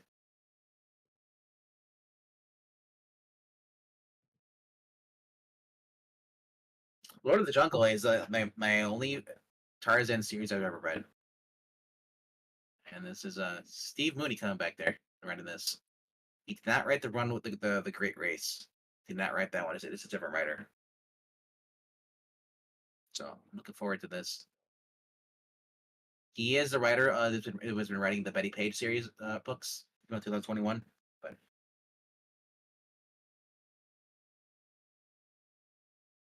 It's a cool cover. The yeah, stupid cover. that's what I Well, want. that's a pretty cool cover too. And it might be Lucia Perillo. I'm not sure who that is. I don't like the main cover. I don't like that art. No, I do like that it has all the characters on there. I wish the rocket though wasn't purple. I wish it was like that was in the actual movie. Yeah, the That's the rocket. I, The rocket looks stupid. Um, yeah, I don't. I'm that's passing on Gabriel this. Gelato. I'm So passing on this because it's $4.99. I don't trust IDW, so maybe I'll be wrong. I'll trust you to tell me how good it is. and how much you're missing. Yeah. Um,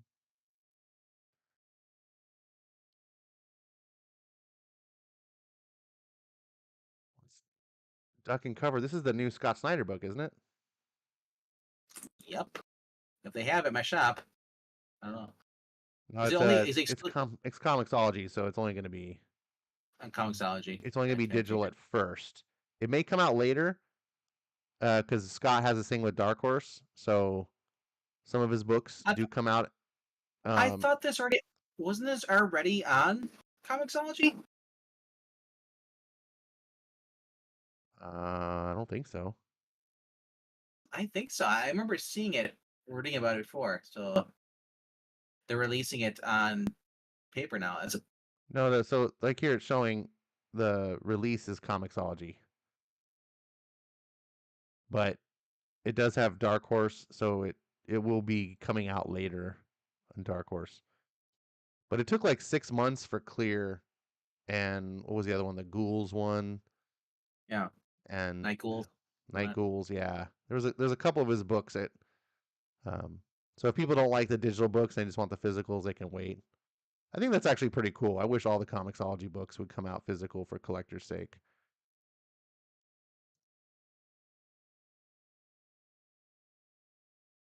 What's this? Second Coming. Never mind. That's the blasphemous book.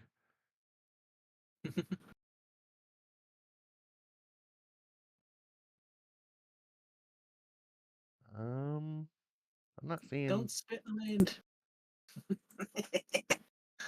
Looks dumb. I'm not seeing anything super interesting in the bottom in the dregs. The dregs. Good luck. Like I said, Lord of the Jungle looks pretty cool for me. Now, if you like Grew in the Wild, #1's coming out this week as well. Dude, Savage Squad 6 is Robert Venditti, Savage which you Squad. passed Where's? up. I did pass that. Where is that? Keep going up. One more. In the middle.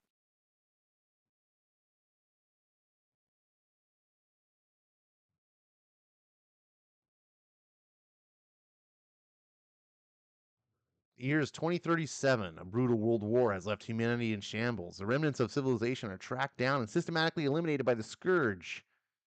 For the people of the central colonies, only one hope remains: an elite team deployed to the deadliest location on the planet, Savage Squad 6.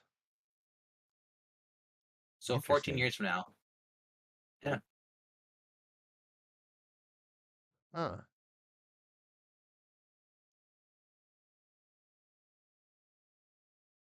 Hmm. I'll be 52 years old when this book takes place.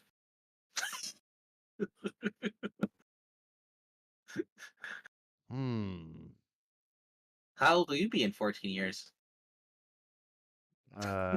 64. Yep, I'll be 52. Hmm. We can complain over the price of the comic books and the prices of the senior meals. Wow. This it's Robert Venditti, but is it a I don't know, these miniseries though. I don't like buying miniseries. It's a Robert Venditti book being put out when he's not doing anything in DC during the He's, Night Terror thing. he's not I doing was like, anything dude, I'll take anywhere. a yeah. Um, yeah, I don't see anything.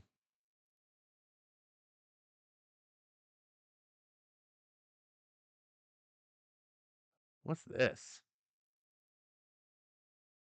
What's this? What's Bootleg this? Special Number One, 2023 Convention Exclusive Flip Book Edition. What if Boba Fett fought Predator? Yeah, yeah. I don't know. I saw How that. I was like, how did they get this and not get sued to oblivion by by Disney?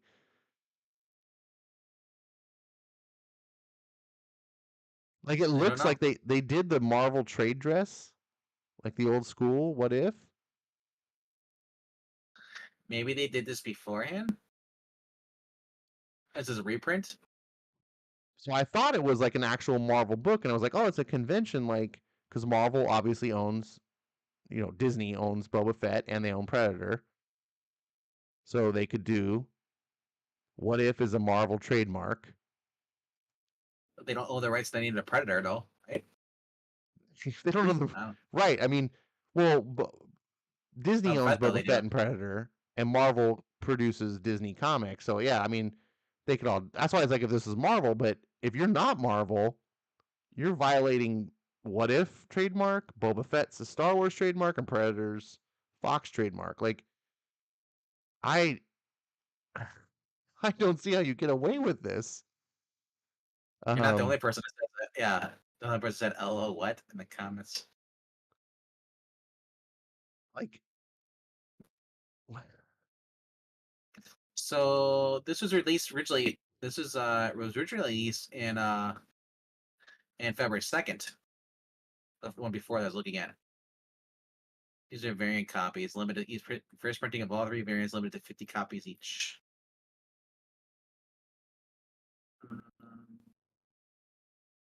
Wow. Some of them came out in October 2020. It's just basically oh, I mean, do they have permission from? I don't know. I Apparently it's from Bootleg Special came out in 2020. well, there was a different bootleg special. They're all. I'm looking at it now. Bootleg Special number one. They're all. It's all one shots. It's the same book. It's the same book they keep putting out over and over again. The same book. Weird. Huh.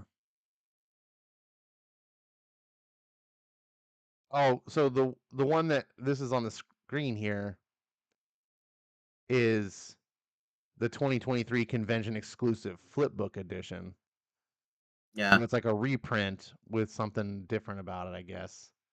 They get Um, parody passes apparently. It's oh, bootleg. here it's featuring the first issue in color and the black and white artist edition on the flip side. So it's one of those flip book. Oh yeah, you know your flip books where you flip them upside down like backwards on Uh-huh. the back cover Yeah. and you can read it. So yeah, it's reprinted in color. Either way, I still don't understand how Disney hasn't cease and desisted this. Like, wow. Black Hat says it's bootleg, so they get parody passes. That doesn't. No, the whole point of bootleg is that you're breaking the law. That's what the term bootleg means. Like you're not doing it legit. Um, Now you can of course just use the term bootleg just ironically to sell comics, I guess. But uh, this is a $10 comic. I don't get it. Yeah. I know. I don't get it. Makes me want to get a copy of this though, because if Disney does crack down on it, you're like, um, Yep. and there's only 50 issues. Like getting these are going to be super tough. Billy's Comics. Hmm. All Be right. the Well, tan. we Oh. I think we reached the end of our long journey. What are we doing next week? Same thing they do every night, Mickey. Trying to Try take to over the take over world? the world. Oh, yeah. I'm not sure what comics to do. Um. I don't have anything on my Uh, list that you read. there's a lot of books we haven't covered yet. We have Ultimate Invasion. We already Which talked you about why we were doing that. well, you need to hurry up. Jeez. uh, something epic we could talk about next week.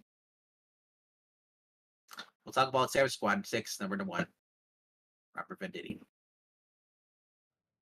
See You can how if borrow we can get a that. copy of that. Yeah. There's also Days of Future Past.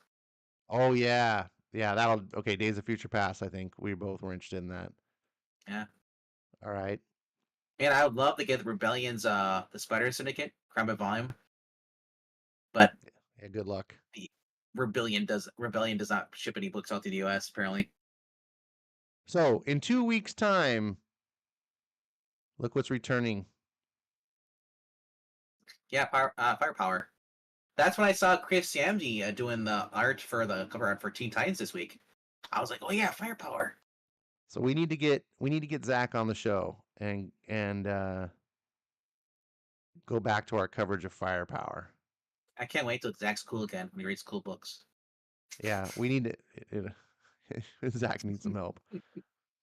Zach, if you're listening, so He's old. He's dead. Firepower is a book that I used to cover with Skip and Tosh on the previous show that I did when I had it was this is a while back.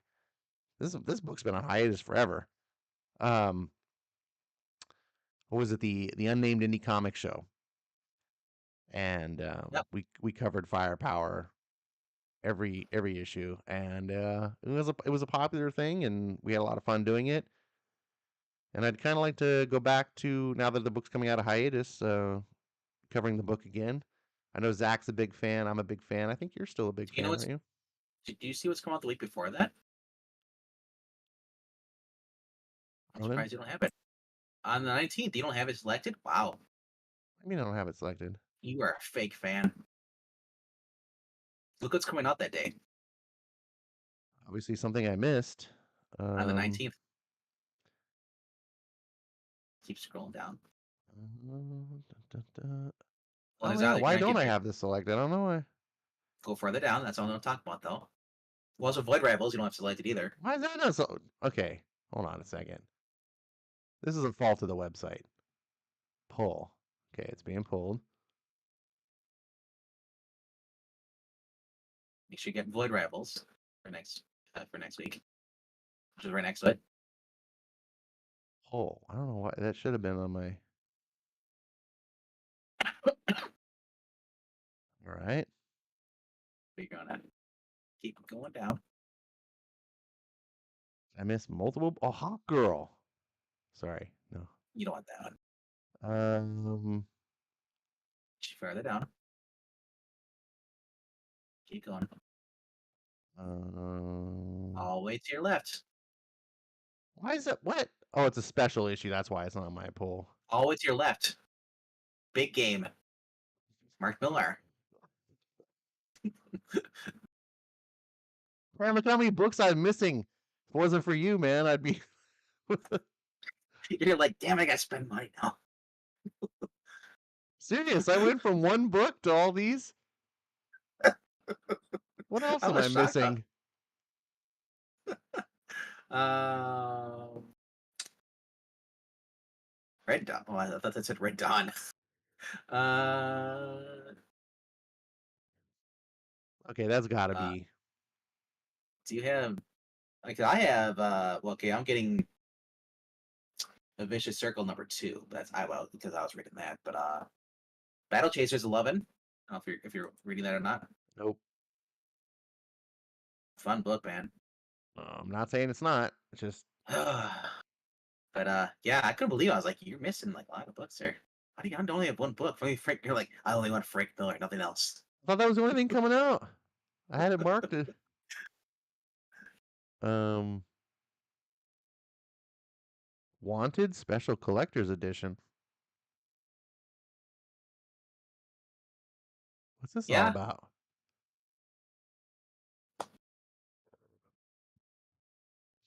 20th anniversary edition of Wanted. you don't have it. It's good. I do. I have this series digitally. I'm not gonna Is it get a suckered in. collection? No, it's just issue number one. I don't know if they're gonna. It's just a special collector's edition of number one, 20th anniversary reprint. Um. Ryan Hill is doing Blade #1. Yeah, that's coming out. All right. I think.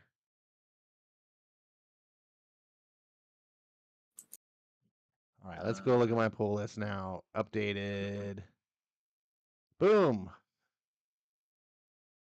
All right. So I went from 7.99 to 22.47 is my total for this week. Um. Thank you, Vankman. what is what is Arcade Kings? That's a Skybound book. Arcade Kings. Yeah, it's #3 supposed to come out next week.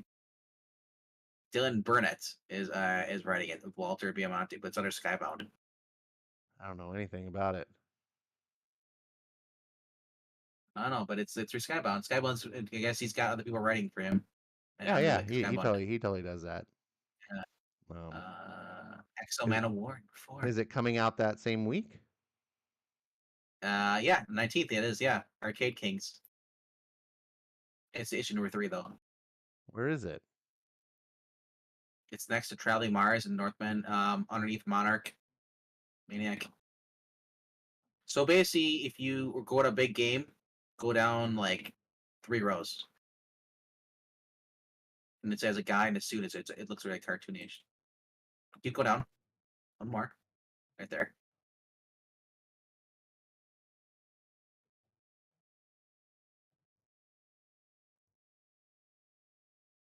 He doesn't want the specials. He only wants the normal Nocteras. He doesn't collect the specials. Yeah, I get all the Nocteras. Okay, well you didn't pull the Yeah, I did. special. Sure. They're saying he didn't. My pull list next week. Noctera Nemesis Uh, Special number 1. There it is, right there. Right there. oh Yeah. man. I don't. This should just be part of the issues. I hate. What are they doing? We don't need a I special. They did the it's Black it's Bill special thing too, and it's it, like it's just. it's it's it, you know why? It's not Snyder. He does this all the time. Oh, look at this. It has a different artist. Liam Sharp's doing the art in this issue. Yep. This special one shot will lead directly into the stunning conclusion of the no break storyline. That's even more reason it shouldn't be it should just be part of the whatever. It's the same price though as the other ones, right? Yeah, I just hate when you just have like your like it's issue number 20. Now we got a special issue. Now 21. It's like just what's keep the what numbering going. what's the comments down there? There's a comment someone bitching about it. I think I saw there. Anyone know? Wait, it's so annoying I have to pull these special wait. So My it's eyes so are annoying I going have to pull bad. these specials or else I miss them despite being subscribed to the series. There's always Hilarious somebody who how these realizes that they're companies losing. haven't realized they're losing readers because the ones who are technically unsubscribing them. Huh? Yeah, it's I don't Yeah, know. guys, if you're There's making an social media, argument to both sides. I think I think if it's a one shot, people feel like they can just pick it up and try it out. A lot of times, people are afraid to buy a book that's been ongoing. yeah, this guy says right here perfectly what you said. I don't get the one-shot specials. Period. No matter what title company, if it's part of the story, just put it in the next number. Spencer Spider-Man was littered with one-shots and crap that was essential to the main plot. Bugged the hell out of me. It's true. I hear you, man. These special one-shots. Oh, I guess it's for advertising, but yeah, you're like if you don't really notice it's coming out, you go to like for me before League Comic Geeks, I just went to the store and I was like, I didn't look at previews. I never did. I was like, oh, this is cool. This is here. I picked it up, Yeah, but it's ridiculous. that used to be the fun way of going to the comic book store. Like Yeah, you just went to the store and you could just browse the shelf and but these days you can't do that because a lot of stores don't order all the books. or So they order you less. got to know ahead so you can tell them like, "Hey, get this book for me." You know? Yeah. Um The Nocturne special leads into number 16, which is the finale issue. That's where they're giving a special. That's so weird. I don't understand myself, but Or at uh, least, I hate this too, but at least I would rather do this. Do like 15.5 oh, the and point call it ones, like a special issue. Yeah, like 15.1. that way at least what I hate later is when you read back issues and you're like, I don't know where this fits in the storyline because it doesn't say on the cover. Like if you didn't file it, it's so annoying. And I don't like this guy says like he doesn't get the one shots period because it's annoying him, and I totally agree when it comes to like Marvel and DC and stuff. I would do the same thing, but often that was because the one shots were like a different team would come in and do something. But this is like when independent comics like this, you can't. I mean, you can, but you really don't want to miss out because it's all part of the main story. This is Scott Snyder's thing. Like this isn't a different. I don't know. It's obviously connected. Like it even tells you it leads into the storyline. So whatever. It's a good book. Um, I Yeah, guess I'm going through stuff like for next week. I'm like, why don't I have this pulled? Why don't I have this pulled? the better the book is, the more you get away with it. So Yeah, drive me nuts. There's a lot of books I have for next week that I don't even have pulled. But the bad thing about League of Comic Geeks There's a lot of books in here that aren't necessarily coming out this week. Like you'll be like, oh, I'll pull them this week, and then you go back the following week, and it's like, oh, this got pushed back to the end of the month. Really? Oh, that's not their fault. No. Well, and this is kind of why I was telling my Shopee owner. He says like, well, he doesn't look at the previous sites. He looks at what to come on Diamond. Diamond is the final thing, whatever shipping list is. Yeah. The problem is So then when Diamond doesn't ship the book because Diamond's late. yeah. Then so. But yeah,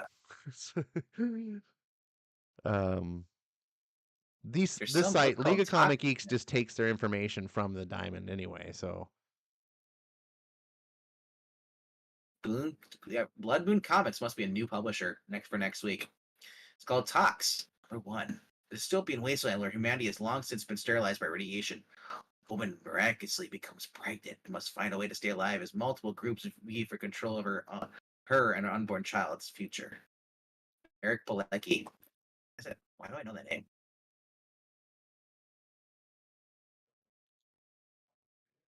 hopefully, Noctera 16 is not the finale. It just says it's the final issue of the story arc. I think this So is the final run, though. I think he said it was. hopefully it's still ongoing, but we'll see. Um, I'd like them to at least hit 25 issues and not be worse than Marvel. Uh, but Undiscovered Country's still going strong, so we'll see. Even if they have to take a break, like I would rather them take a break, get rejuvenated or whatever, keep the book going. I'm just tired of miniseries. I'm just so done buying them. That's what the somebody asked Robert Kirkman today or yesterday. He said asked him about the whole with the Void songs. He said Transformers and all that stuff. And he said like they was talking about Invincible. He's like, do you think Invincible will ever have a crossover with Transformers? He said it's possible. Oh yeah, if it. I think it matters if it's popular. If he gets a Yeah, big success with Transformers and GI Joe, and I Invincible going to crossover. oh Oh dude, my I gosh. see a Walking Dead crossover. Yeah, Dude, come on, Walking Dead GI Joe, come on. they already had. Yeah, they already had Walking Dead do a crossover Invincible. One of the issues is he was portal hopping, came Yeah. across the Walking Dead. Yeah, come on. It It's seems like, no dude. brainer. Invincible Transformers, come on. Come on. Um, Yeah. Like I said, I'm just looking forward to Invincible season 2 coming out on Amazon. I I'm got looking. Botch Legacy coming out and Justified coming out in like less than a week. Wow, Justified still going on? It's a new season, new spinoff series. It's called Justified. He's in Detroit this time with his daughters. It's supposed to be like Oh, 10, spin-off 10 series. years. Yeah, so it's 10 years after the series ended. His Oh, daughter's okay. grown up, All right. and he has to go to Detroit. Interesting. Okay. That's cool. Yeah, I like that they're changing the scenery and stuff and giving it a dude, fresh. that's Timothy Oliphant. That's his best role. Has been is Raylan Givens. I don't know. Gee, Deadwood. Yeah, I like this better than Deadwood. I also like the Crazies. He was in that too. Remember? Oh yeah, He was Crazies was good. he was the sheriff. Yep. Yep. For sure. Um, So, like I said, I love Justified, man. It's a fun show. If you haven't seen it, you need to check it out. If you have access to I I'm gonna Hulu, give it another and chance. I tried it because I was a Timothy Oliphant fan and I love Deadwood, and Justified was like, oh look, it's the same character that he was made how popular. how And so I how was far you all get in the super series? excited, and I watched like the first couple of episodes, and I could not get into the Uh, show. But sometimes that's just the nature of things. Like sometimes like they need to warm up on me. So I'm like, maybe mhm. I just didn't give it enough episodes to like really get into what's going on. Because I also like the other actor that's on the show, Walton Goggins is his name. Walter Goggins, yeah, plays Bud Crowder. Yeah, I love that actor. Was on the Shield, and Shield's one of my favorite TV shows of all times. Um, so I was like, oh, this is like perfect. And for whatever reason, it just didn't click. So it could have been that my expectations were too high, but I think it was just right after Deadwood ended. No, it was like a pretty good. There was a Like you pretty mean like good when you do space between Deadwood and Justified. like Um, you watch Deadwood live, or do you on TV, or do you watch it like on like streaming, and then I you watched it decided to when it go? was released, like on HBO years Okay, okay. ago. Like I was a big fan of Deadwood. Really pissed off when they canceled it in the final season. I gotta say, if you're really pissed off, you go and find a character, and you're like, I want him as other character. I don't like this. It's like that could happen too. Well, Like it it, was more no. I mean, because the reason Justified looked interesting is because it's like they cast Timothy Oliphant to basically play the same character personality in a new character that was almost the same thing he was in Deadwood, but it was just a modern version of that character. Is. And I was like, oh, he's perfectly for this role. Like I want more of that. It was just something about the way the show, those first couple episodes, it just didn't click for me, and I was like, it's just not the same, and I just didn't continue with it. But like I said, I think maybe if I gave it more episodes, I would get into some of the side characters and things like that, and just you know, I I don't know. Maybe I was just in a bad mood, or I don't know what it was. I didn't hate the show. It just didn't catch me. Like it let me slip through its fingers. So yeah, yeah, um, they make a pill for Deadwood now. I gotta watch the movie. They made a Deadwood movie. Um, yeah. I'm They so did. I pissed forgot off. about that. Deadwood is such a good show, and the creator of that show had a 4-year plan, and they canceled it after the third season. So basically, Do the you know final season never got to play. a Um, show I liked was was Hell on Wheels. I've seen That a little had bit of that. It was okay. I didn't I catch. really liked that show for what it was, but then like towards the end, I just didn't care for like the love interest and all what they did to the character. But the main guy, I forget what his name is. Good actor. I think Uh, you would like Silo. Um, I'm probably Rob likes it too. I'm probably gonna jump into it. it's got a Right now, strong female yeah. protagonist. That I think you'll So like. Hell on Wheels had Christopher Heyerdahl. He plays the Swede there. That guy is like insane. All the villains. He was a villain on Van Helsing too. He's just basically like a serial killer every time he plays a character. It's just I don't even care. Hell on Wheels. You can watch all 5 seasons right now on Tubi for free. Anson Mount was the main character, Cullen Bohannon, you know, and like the whole description is it like dude, I love the Civil War and reading about all the stuff, all the Revolutionary War stuff. So his character Anson Mount was a guy. He was a Confederate. After the war's over, the war had ended, but some soldiers, the Union soldiers, killed his wife and his family, torched the house they're in.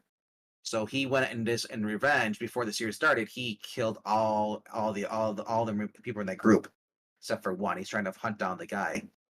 The thing that sucks about that show though is that they decided to in the first season towards the end they decided we're going to change the story a little bit where he's not going after the guy anymore.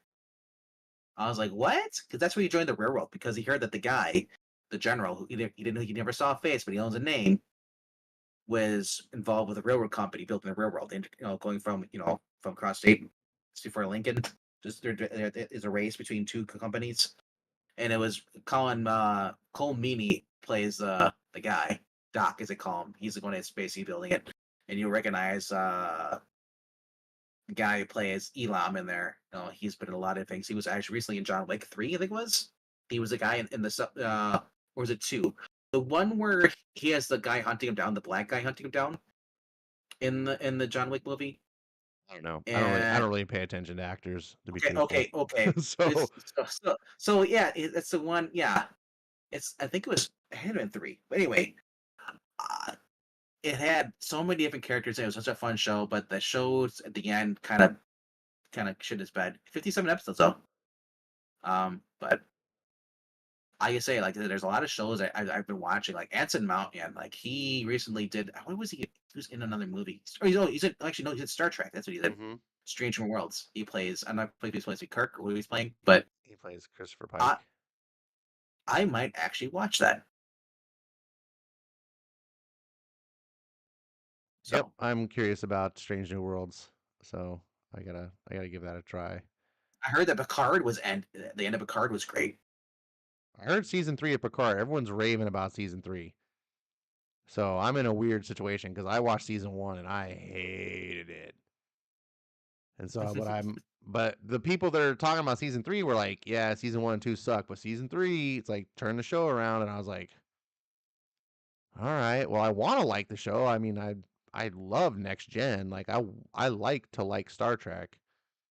So, but I'm also one of those completist Yeah, people. Like I can't just like, oh, I'll yeah, just watch season 3. Like so I gotta. I was like, I oh, gotta watch season yeah. 2 so I can get to season 3. Rebecca Romaine Stamos is in there. I'm sorry, not Stamos. Rebecca Romaine O'Connell is in there. She plays number one apparently. Who that is? Just look at the other names here. Well, what's her name that Direct. played Seven of Nine was in the first season. Okay. Oh, this is a second season. Okay. They're on. Okay. Did not know that. Did not watch it. It's a free. You can watch the show on Pluto TV for free. That's how bad Hmm. the show is. Paramount doesn't even need you to subscribe. Well, for all we know, it could be the first few episodes, and then you have to pay. Oh yeah, I hate that. But speaking of pay, our audience is paying if they're still listening. So we got to wrap this up. Thank you, RDV, for joining me tonight, and sorry for having a big absence. We'll get together behind the scenes, figure out what books we're going to read. Sounds like we're going to cover The Days of Future Past by I Guggenheim and won't. probably something else.